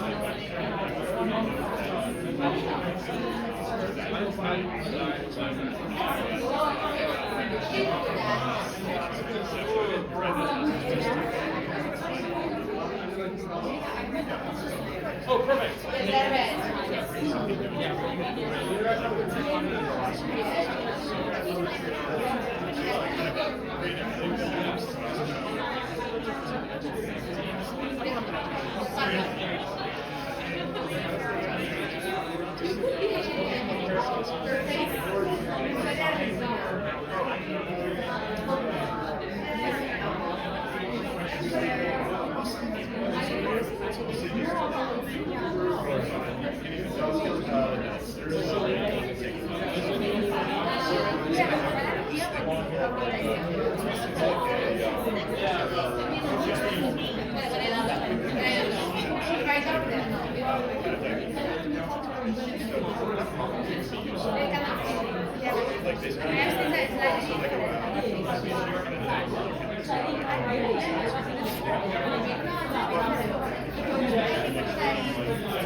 yeah, so right now, so yeah, it's really software analysis inside of the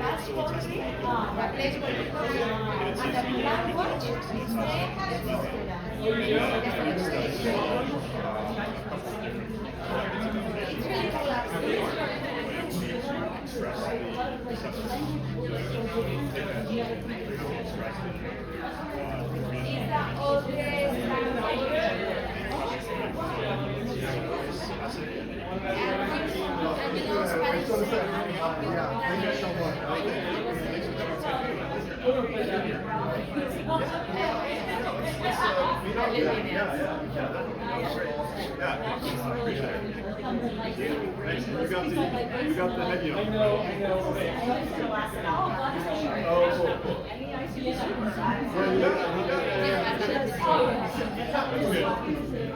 Which part? Yeah, E is, you smell it in the ESS. I still have questions,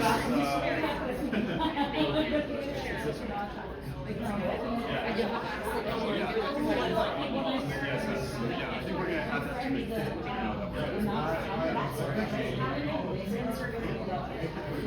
that to like 3 or 4. I'm talking with Raspet. Hopefully within a month.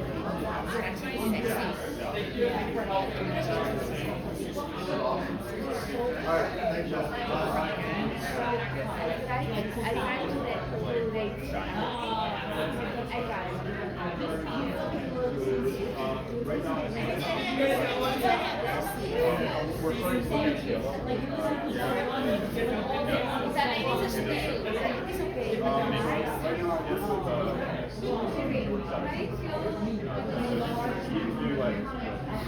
but yeah, we want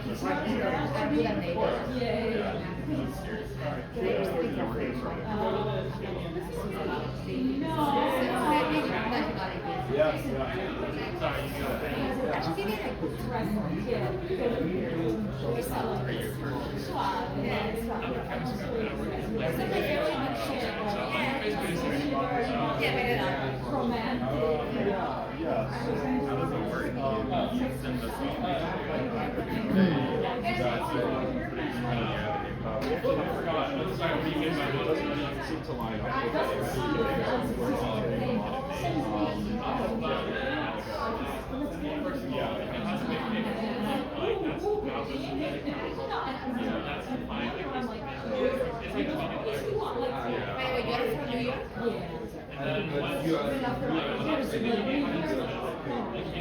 No, I don't know. Okay, so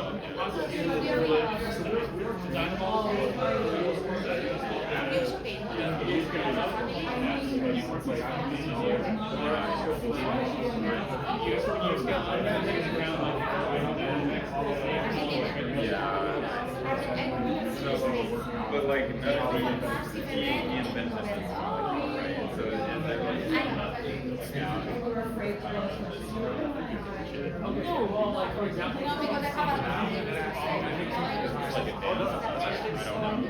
just like is that made by Oh yeah, you could make it with that. Why are you talking about like Oh yes, you start with the yeah, it's like an esterified.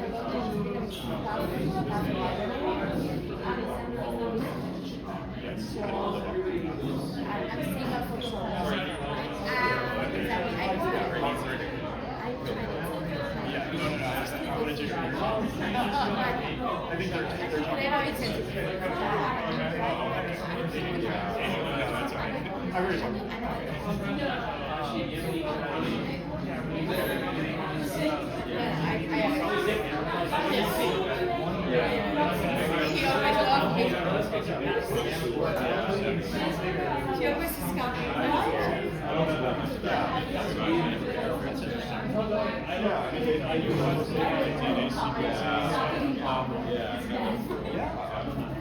really I don't really see any like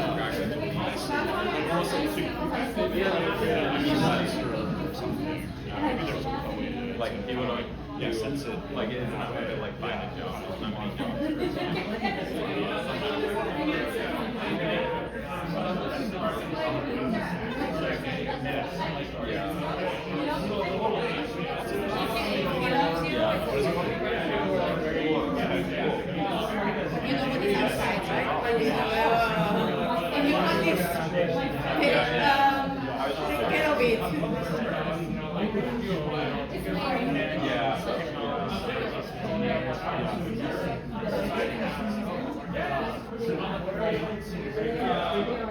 I guess flavors and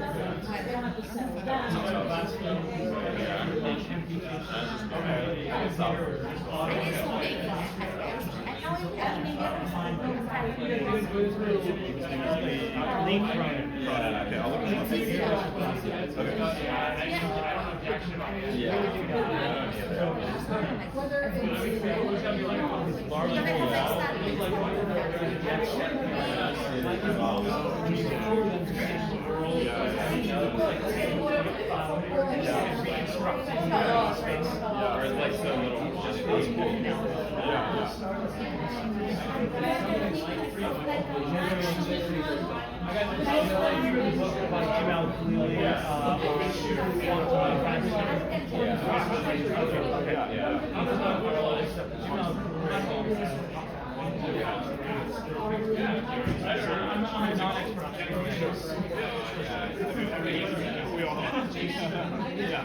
they're related to the look of there was a question.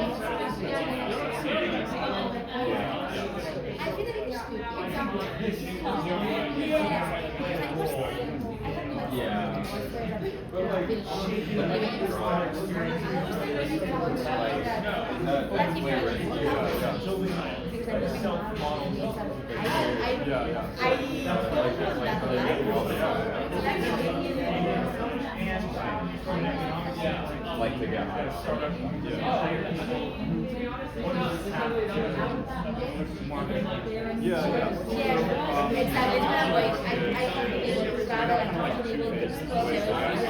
The first phase is kind of basically producing like the best fragrance molecules and then selling those to at first perfumes and then into the market. There's a few companies that control most of the market. As you've been on, I have and so basically like if the molecules are not really popular, then we can sell them to the larger ones later. So that's kind of like the towns market. And then yeah. So we have like right now we have like 5 pending patents on fragrance. And also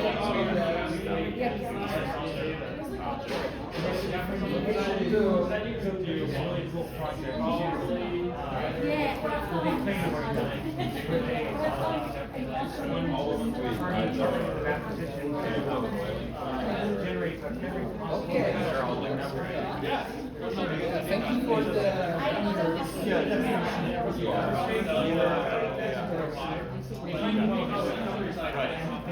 I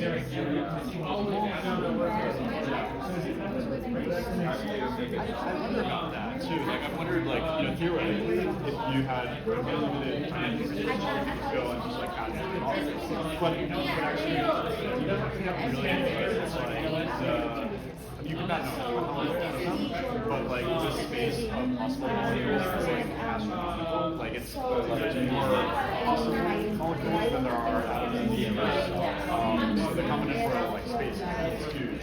That being said, I think the olfactory space is small. It's somewhat more self-contained.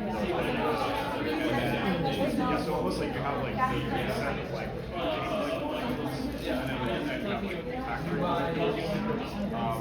And then within that you have like good olfactory molecules and pockets here and there. So finding the pockets, I think there is a bit of a race to that. Although large companies are not like they're not moving that fast, and I'm not aware of like there's this company called that was doing something stuff with AI. Did you get down? Did you get the app? I'll do it in a second. I just think I don't think there's that many people like trying to really yeah, I don't know. I was leaning against it. Like, I don't know what I'm doing. let me download it right now. Okay, yeah. Thanks, Mikey.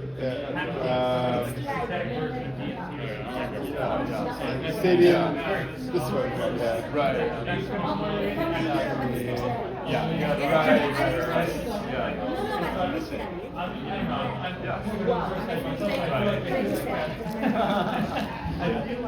How's it going?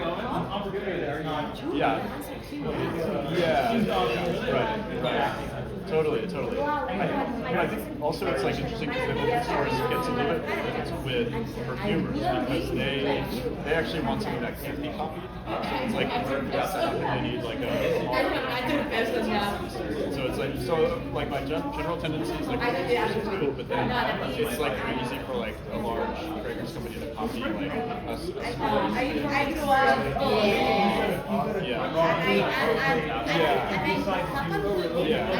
Yes. Sean, Patina, cool. Yeah, that'd be great. I'd love to chat. Cool. All right, nice to meet you. Robert, nice to meet you. Nice to meet you. How are you guys? From Osmo. Oh, yeah, so I might try. I'll come over to here.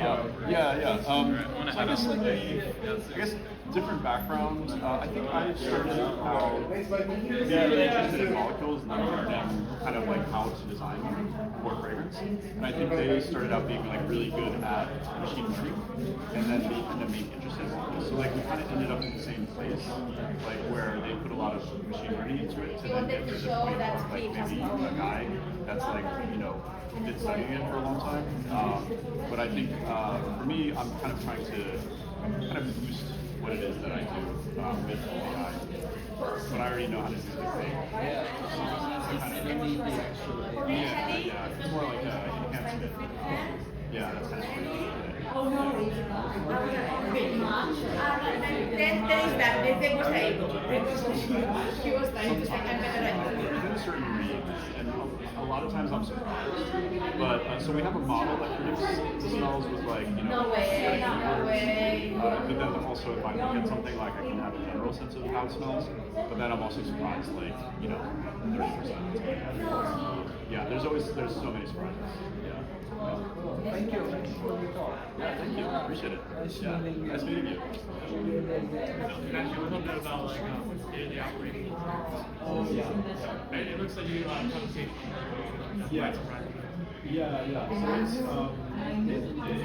So it's a startup. It's right now in part-time. So day-to-day looks like nights and days.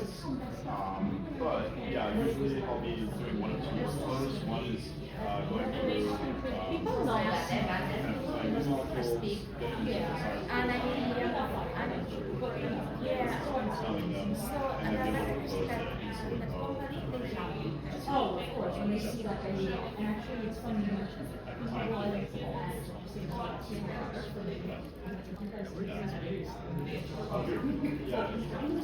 Where you been at? No, Brooklyn. Oh, okay. That's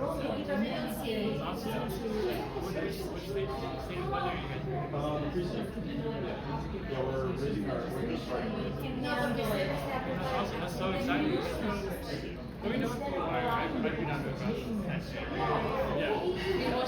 Yeah, that's great. Like, I think, you know, we're just pretty early, so I'd love to have the, just like have someone that's like investigating, you know, not I can start telling us like this week will come Yeah, no, but what I'm interested into that we're trying to fix now is having like actual real people put in some money just so that when you tweet something, they can tweet it. You know what I mean? It's like actually pretty nice. Yeah. And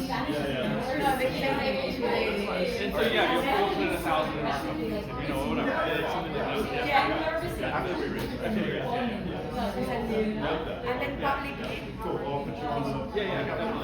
Definitely. And so when, so our, we're raising 750, and then so like, if we get there, then after 10K otherwise,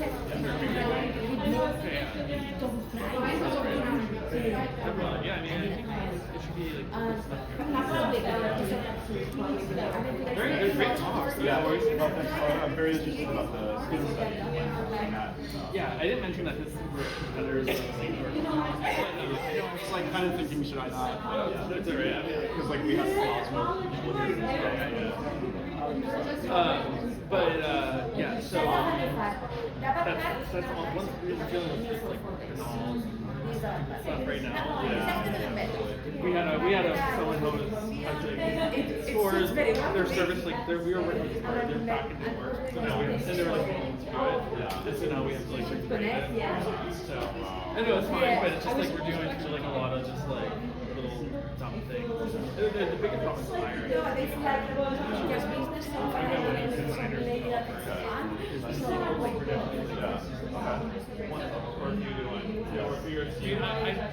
I'm pretty new. I'm here. I've been here for 4 months. Okay. Do you have a job or? Yeah, I work at the flavors. That's my. This is the connection. Yeah, we also do you also do The lab that I worked at, well, like I was a researcher and actually, I was an adjunct. I mean, I'm really happy to say this. Like, this is like a after work at the weekend because like I have a job. Like I'm busy this weekend, but like you know maybe it's maybe next month.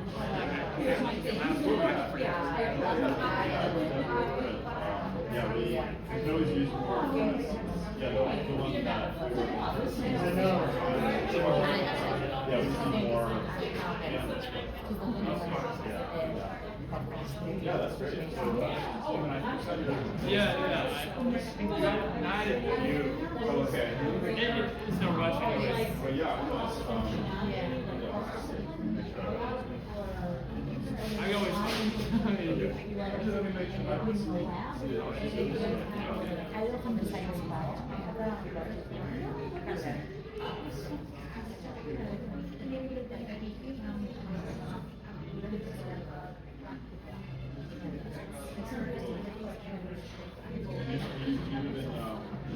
No, I live in Jersey. Oh, you live in Jersey? Okay. Transfer me, I gotta get home. Oh, yeah. Okay. I'm thinking about hosting an event. Yeah, I was your first or second. I went to the AI and government. Oh, cool. I'm gonna keep coming to this. I was gonna ask you, like, what's up with the membership? Like, we're gonna start charging. Okay. For them, just I'd say, but like, I think like $15 or something, and then we'll do like a membership for like. You can buy like a coffee. I just want people to be here with intention, more so than anything else. That makes sense. It's not to monetize it, it's just more like skill therapy.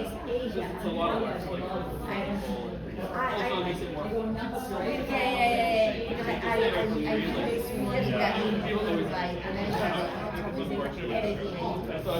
so, but I just put it there. you guys are very important. I'm like, wow, this is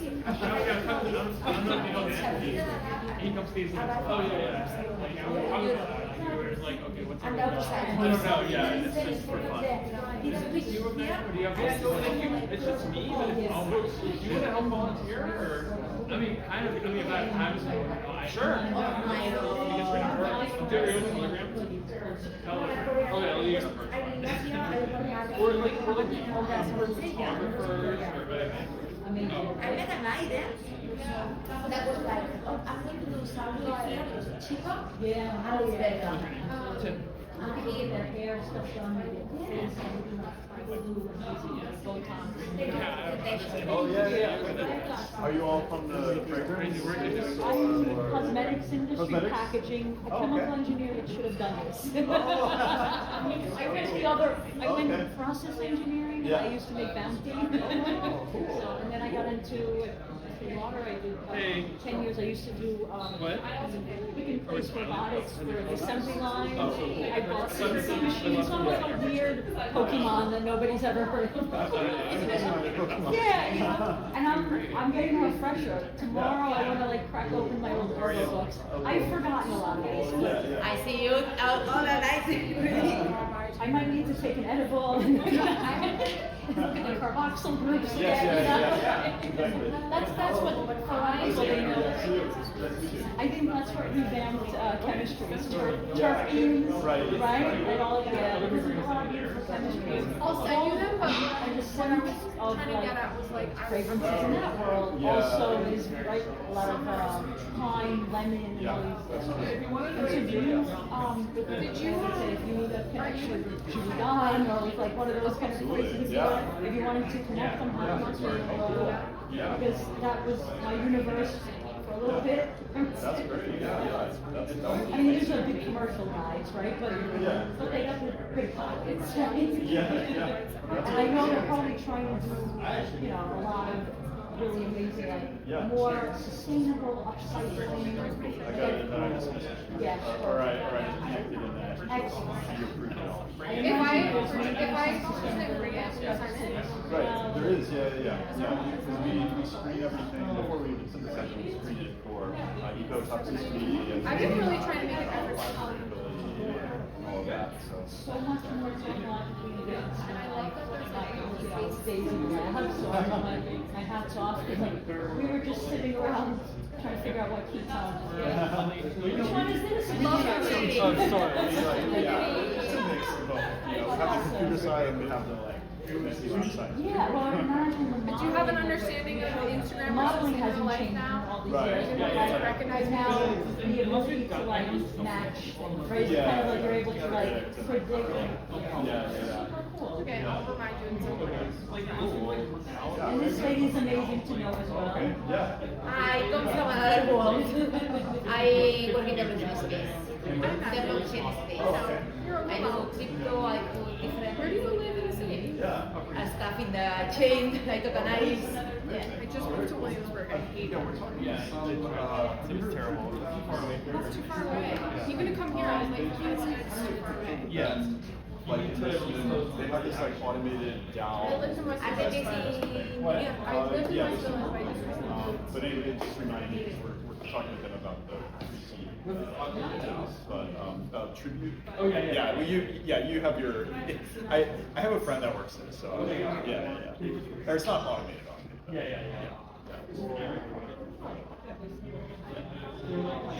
Your nemesis. Okay. Yeah. True. And they all go around pretending they work with Yeah. At least I was fine. If they did what? Okay, I'm going to Oh. And I was like, Wow. they just invested Yeah, they have quite a, quite like on their website, they have quite a range, you know, like some stuff. I guess maybe by chance you can fall upon some good good stuff, but then like also have like lots of not great stuff. I live in Manhattan. I'm going to move to Yeah. But yeah, this was Por eso es que voy a cantar. thanks for working. That's so great. That's a plan. I hope my question about No, that was a great question. You know, let's be tangible here. What's the product kind of thing? That was very helpful. I have friends in LA. No, because I My was friend of LA, she's American. I'm like sitting over And before me coming here, she said, this is very bad, I don't know why are you coming, I want to leave. I'm so excited. everything you're saying. Yeah. Yeah, what is the company? The practice is the thing is that I quite don't know. new, and so it's like kind of just evolving out of this process. So it's like we're kind of like have like It's different. different possible avenues, you know, but the first one is molecules. No, I Getting those think consumers. Yeah. I need a level of the Yeah. I just wanted to thank you for Oh, thank you. really Oh, I appreciate it. Yeah, I used to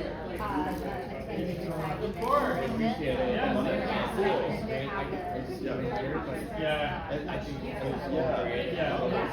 We're trying to get better at that.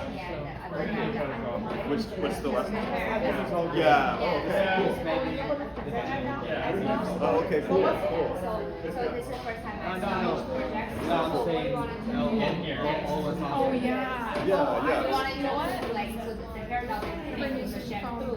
Right. We wanted to make some candles for Because I think it's like Yeah, yeah. I mean, I think our main thing is we want to make the molecules to make materials. But then for some of them, you know, some of the molecules could have a skin effect. So that would be like the second stage of it. Like, so first we make the molecules that have very good skins, but then we can take some of the learning about like this and then use that to design certain molecules that activate receptor on skin. I understand if I do this kind of That's like the next time. So yes, I understand what you're saying. Maybe I have some tricks. Yeah, we're already not designing. Right now we're raising money. The recent ones are kind of further develop that and then validate. Oh yeah, so the validation of that particular receptor. First, we need to. There's a couple different ways, and we're kind of still researching like what's the best way. But we can definitely have like a CRO, so it's like a kind of contract research organization to do a test. They can do it. Co-founder of DeSciNYC. Yeah, so correct. So in this case, we're focusing on a cosmetic where we're not making that it has like but we're going to publish science. Oh, okay. So yeah, Maria. So we're kind of like trying to be in the space between like fragrance and pharmaceuticals by being in the cosmetic space. So in the cosmetic space, you can have an active that can be kept secret, and you can have an active that is going through clinical trials. So that's much less regulation, but you can still put the product on the market, and then you can publish the scientific research, and then people that with Big Basel is really yes, this works in this paper, and then try it out. Yeah, so we're trying to like find a different channel. You know, that's not as difficult as like the co-founder and oh yeah.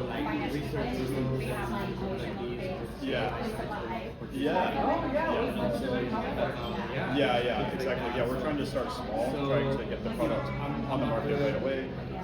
That way we can also iterate. So like we're already starting to supply it to perfumers, and then going from that, then we go into cosmetics after we're like stable. Yeah, I love to connect. Oh, yeah. Oh, okay. You guys are married. Yeah, cool. Yeah, including like chemical ingredients. Yes. I actually. Yeah, that's great. Yeah, that's like a cool. Yeah. What I can do, but my effort is going to stay. Yes, actually. Yeah, I have WhatsApp. Yeah, and I also think WhatsApp. Like some reasons that are to battery capital, they have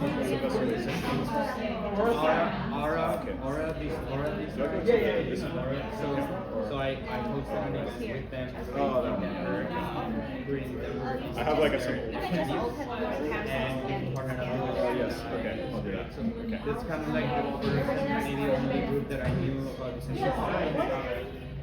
They're kind of like, please take care of yourself. Like, building a very slowly. About a year. I mean, I've been designing molecules for like 12 years. So I've been doing the full fragrance part of them for 12 years, but the startup, Patina, and then that's Sorry, I didn't mean to interrupt you. I wasn't, no, it's fine. for sure. The reason we goes faster is because Okay. so I think Faster. Yeah, that's so funny. Yeah. I try Same to language. do it with like other people and they're like, It's just really Latino, so you take Yeah, right. yeah. How I operate. Actually.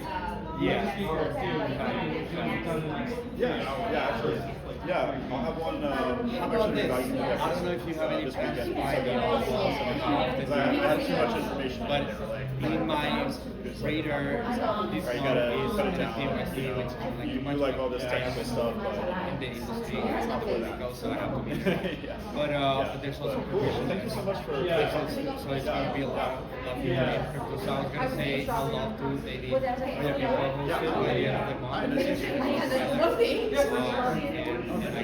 yeah, and if you can find a venue that has good Right. I mean, I know all the comps and things, right? It's just here and there's not enough seating, but I kind of like it. No, it's good. Yeah. It's good, but then we do need better structure.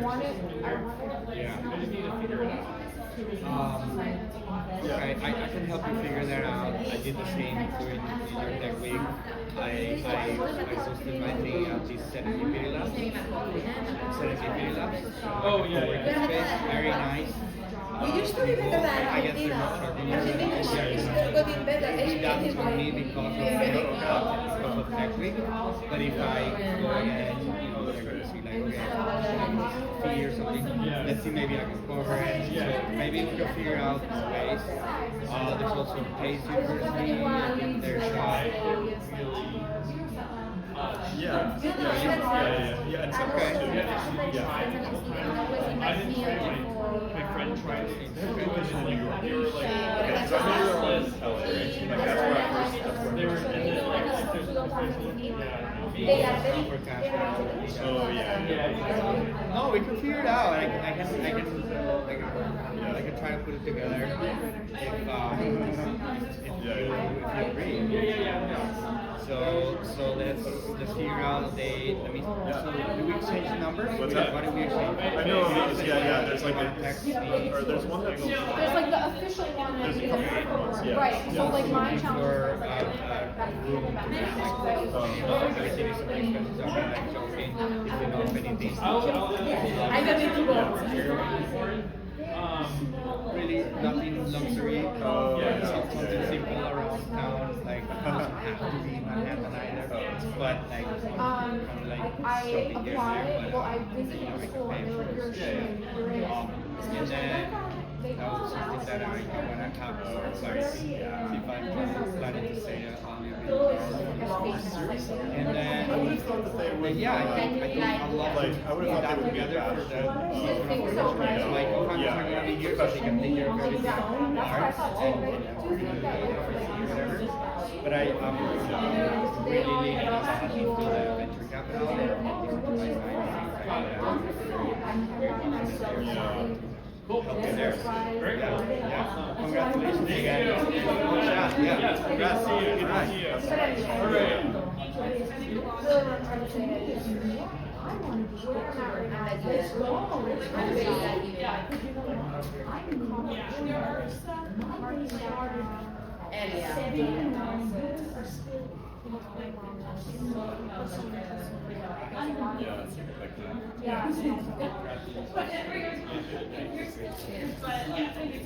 So my question that I asked is like from the reason why I made it about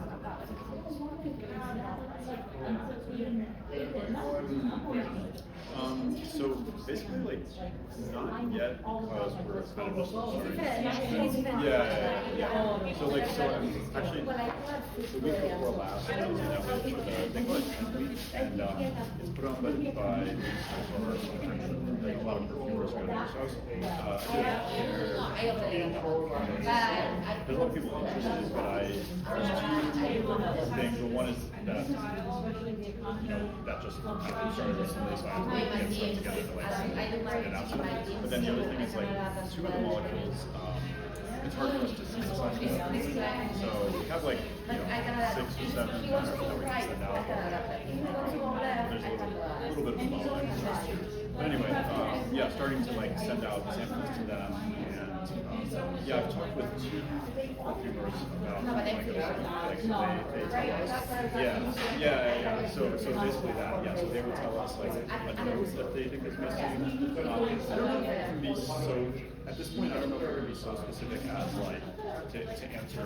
Well, like if it's like words, like we can send maybe like 10 molecules that we think in that direction, and then they can pick like the best 2, and then send another iteration, so that we can have the idea.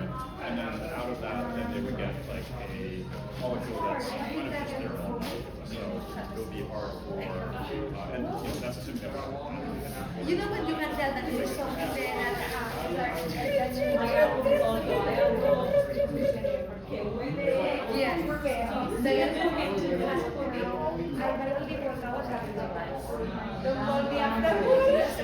so I think this is something. He doesn't want to. Well,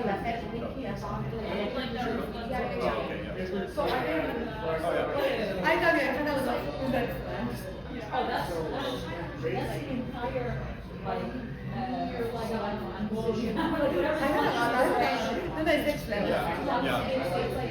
I don't need it, by the way, my team, I do need it well. It's my team, because I know that we are really busy, and I know that we're gonna be sitting down with the coffee, because my team are friends. So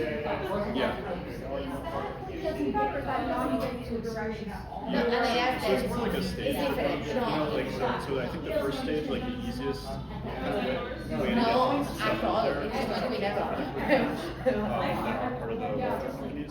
And then we do want to work up to where we're licensing ingredient. Yeah. So like we would just give them these ingredients. We're developing our own brand and all that, but like the brand is not really. It's more like B2B, so that would be the first stage, and then we do want to work up towards licensing some of the molecules to market. What we think the best way to do it is just get them out there in the world. People excited about it. Okay, so already that combination is all the time, right? I'm curious if like I work with people possibly. Yeah, I've heard of them. Yeah. So, I would say, sure, that's fine. Actually, there was a guy from Osmo. I know some of the people from there, and he was here. Well, There was a guy, not the CEO, like he's like this tall guy. Yeah, I'm tall. Well, I guess like my most, I'll be so looking, but like I do like them in general. Okay, sure. But basically, like I think so. The way I started, there's like 2 different journeys, and I think we're in a similar space. But we can discuss ideas. Right. Yeah, I mean, I think recently they pivoted some of the to just formulation, and then like fulfilling small orders, or like fulfilling small orders for like designing fragrances with low end. So I know that that's like their main pivot to just. But my friend lives in I think probably to have revenue and and he needs to drive like So that's a little bit different than, at some point they were looking more at molecules, but from talking to the people there, they've kind of pivoted away from that, which is great for me, because I've been looking at I've been kind of working on these molecules for a while, so yeah. But we'll see, maybe they'll pivot back, but I guess basically, the difference I think is maybe the approach to AI. I'm kind of like, I've learned, how to do this stuff, so I'm really interested in it, and it has a kind of second form, and then I'm just using AI to like boost that and accelerate that, and kind of like expand it. I think they started where they do, AI programming, didn't really know about fragrance, maybe were interested in fragrance, but didn't have that same background, so they had to build up a whole system to get them to the point of like maybe what a perfumer would do. And then so I think it's like a difference of how we got to where we are. Also, going forward, we're mostly just getting molecules and then trying to do the olfactory system, which is a large task, but we want to do that through the receptors. I think they're focused on, to the extent that they're kind of thinking about the model to like predict how something will smell. It's not language-based. So I think that's the difference. Right. Yeah, you can hear it. Yeah. I think that's trying to do venue. What I am trying to remember, I'm like, understand, like, what are the spots, I think I don't even mean like in the present of what's possible, I mean like, future thoughts, like big ideas in your strategy of like, you're like, this is what my side is and like, receptors like, do you see this as a therapeutic? Is it just like sensorial? It's like, yes, that makes it easier. So I think what to me is like, I mean, I think that there's definitely because we do have those receptors in the body, and that's how a lot of drugs work today, but they haven't used them on the olfactory. Okay, perfect. That would be great. So there is like a whole I work a lot, so I have a lot of things. It's something where if you fully understood the receptors, then you could introduce different scents. You could have like, for example, like a oh bye, nice to meet you. You could have like a almost like virtual reality like thing. That's something that I thought was interesting. You would need to know how to like attach the scents, so that you would need like links almost that you print all the different scents. You need to compress the entire olfactory system into like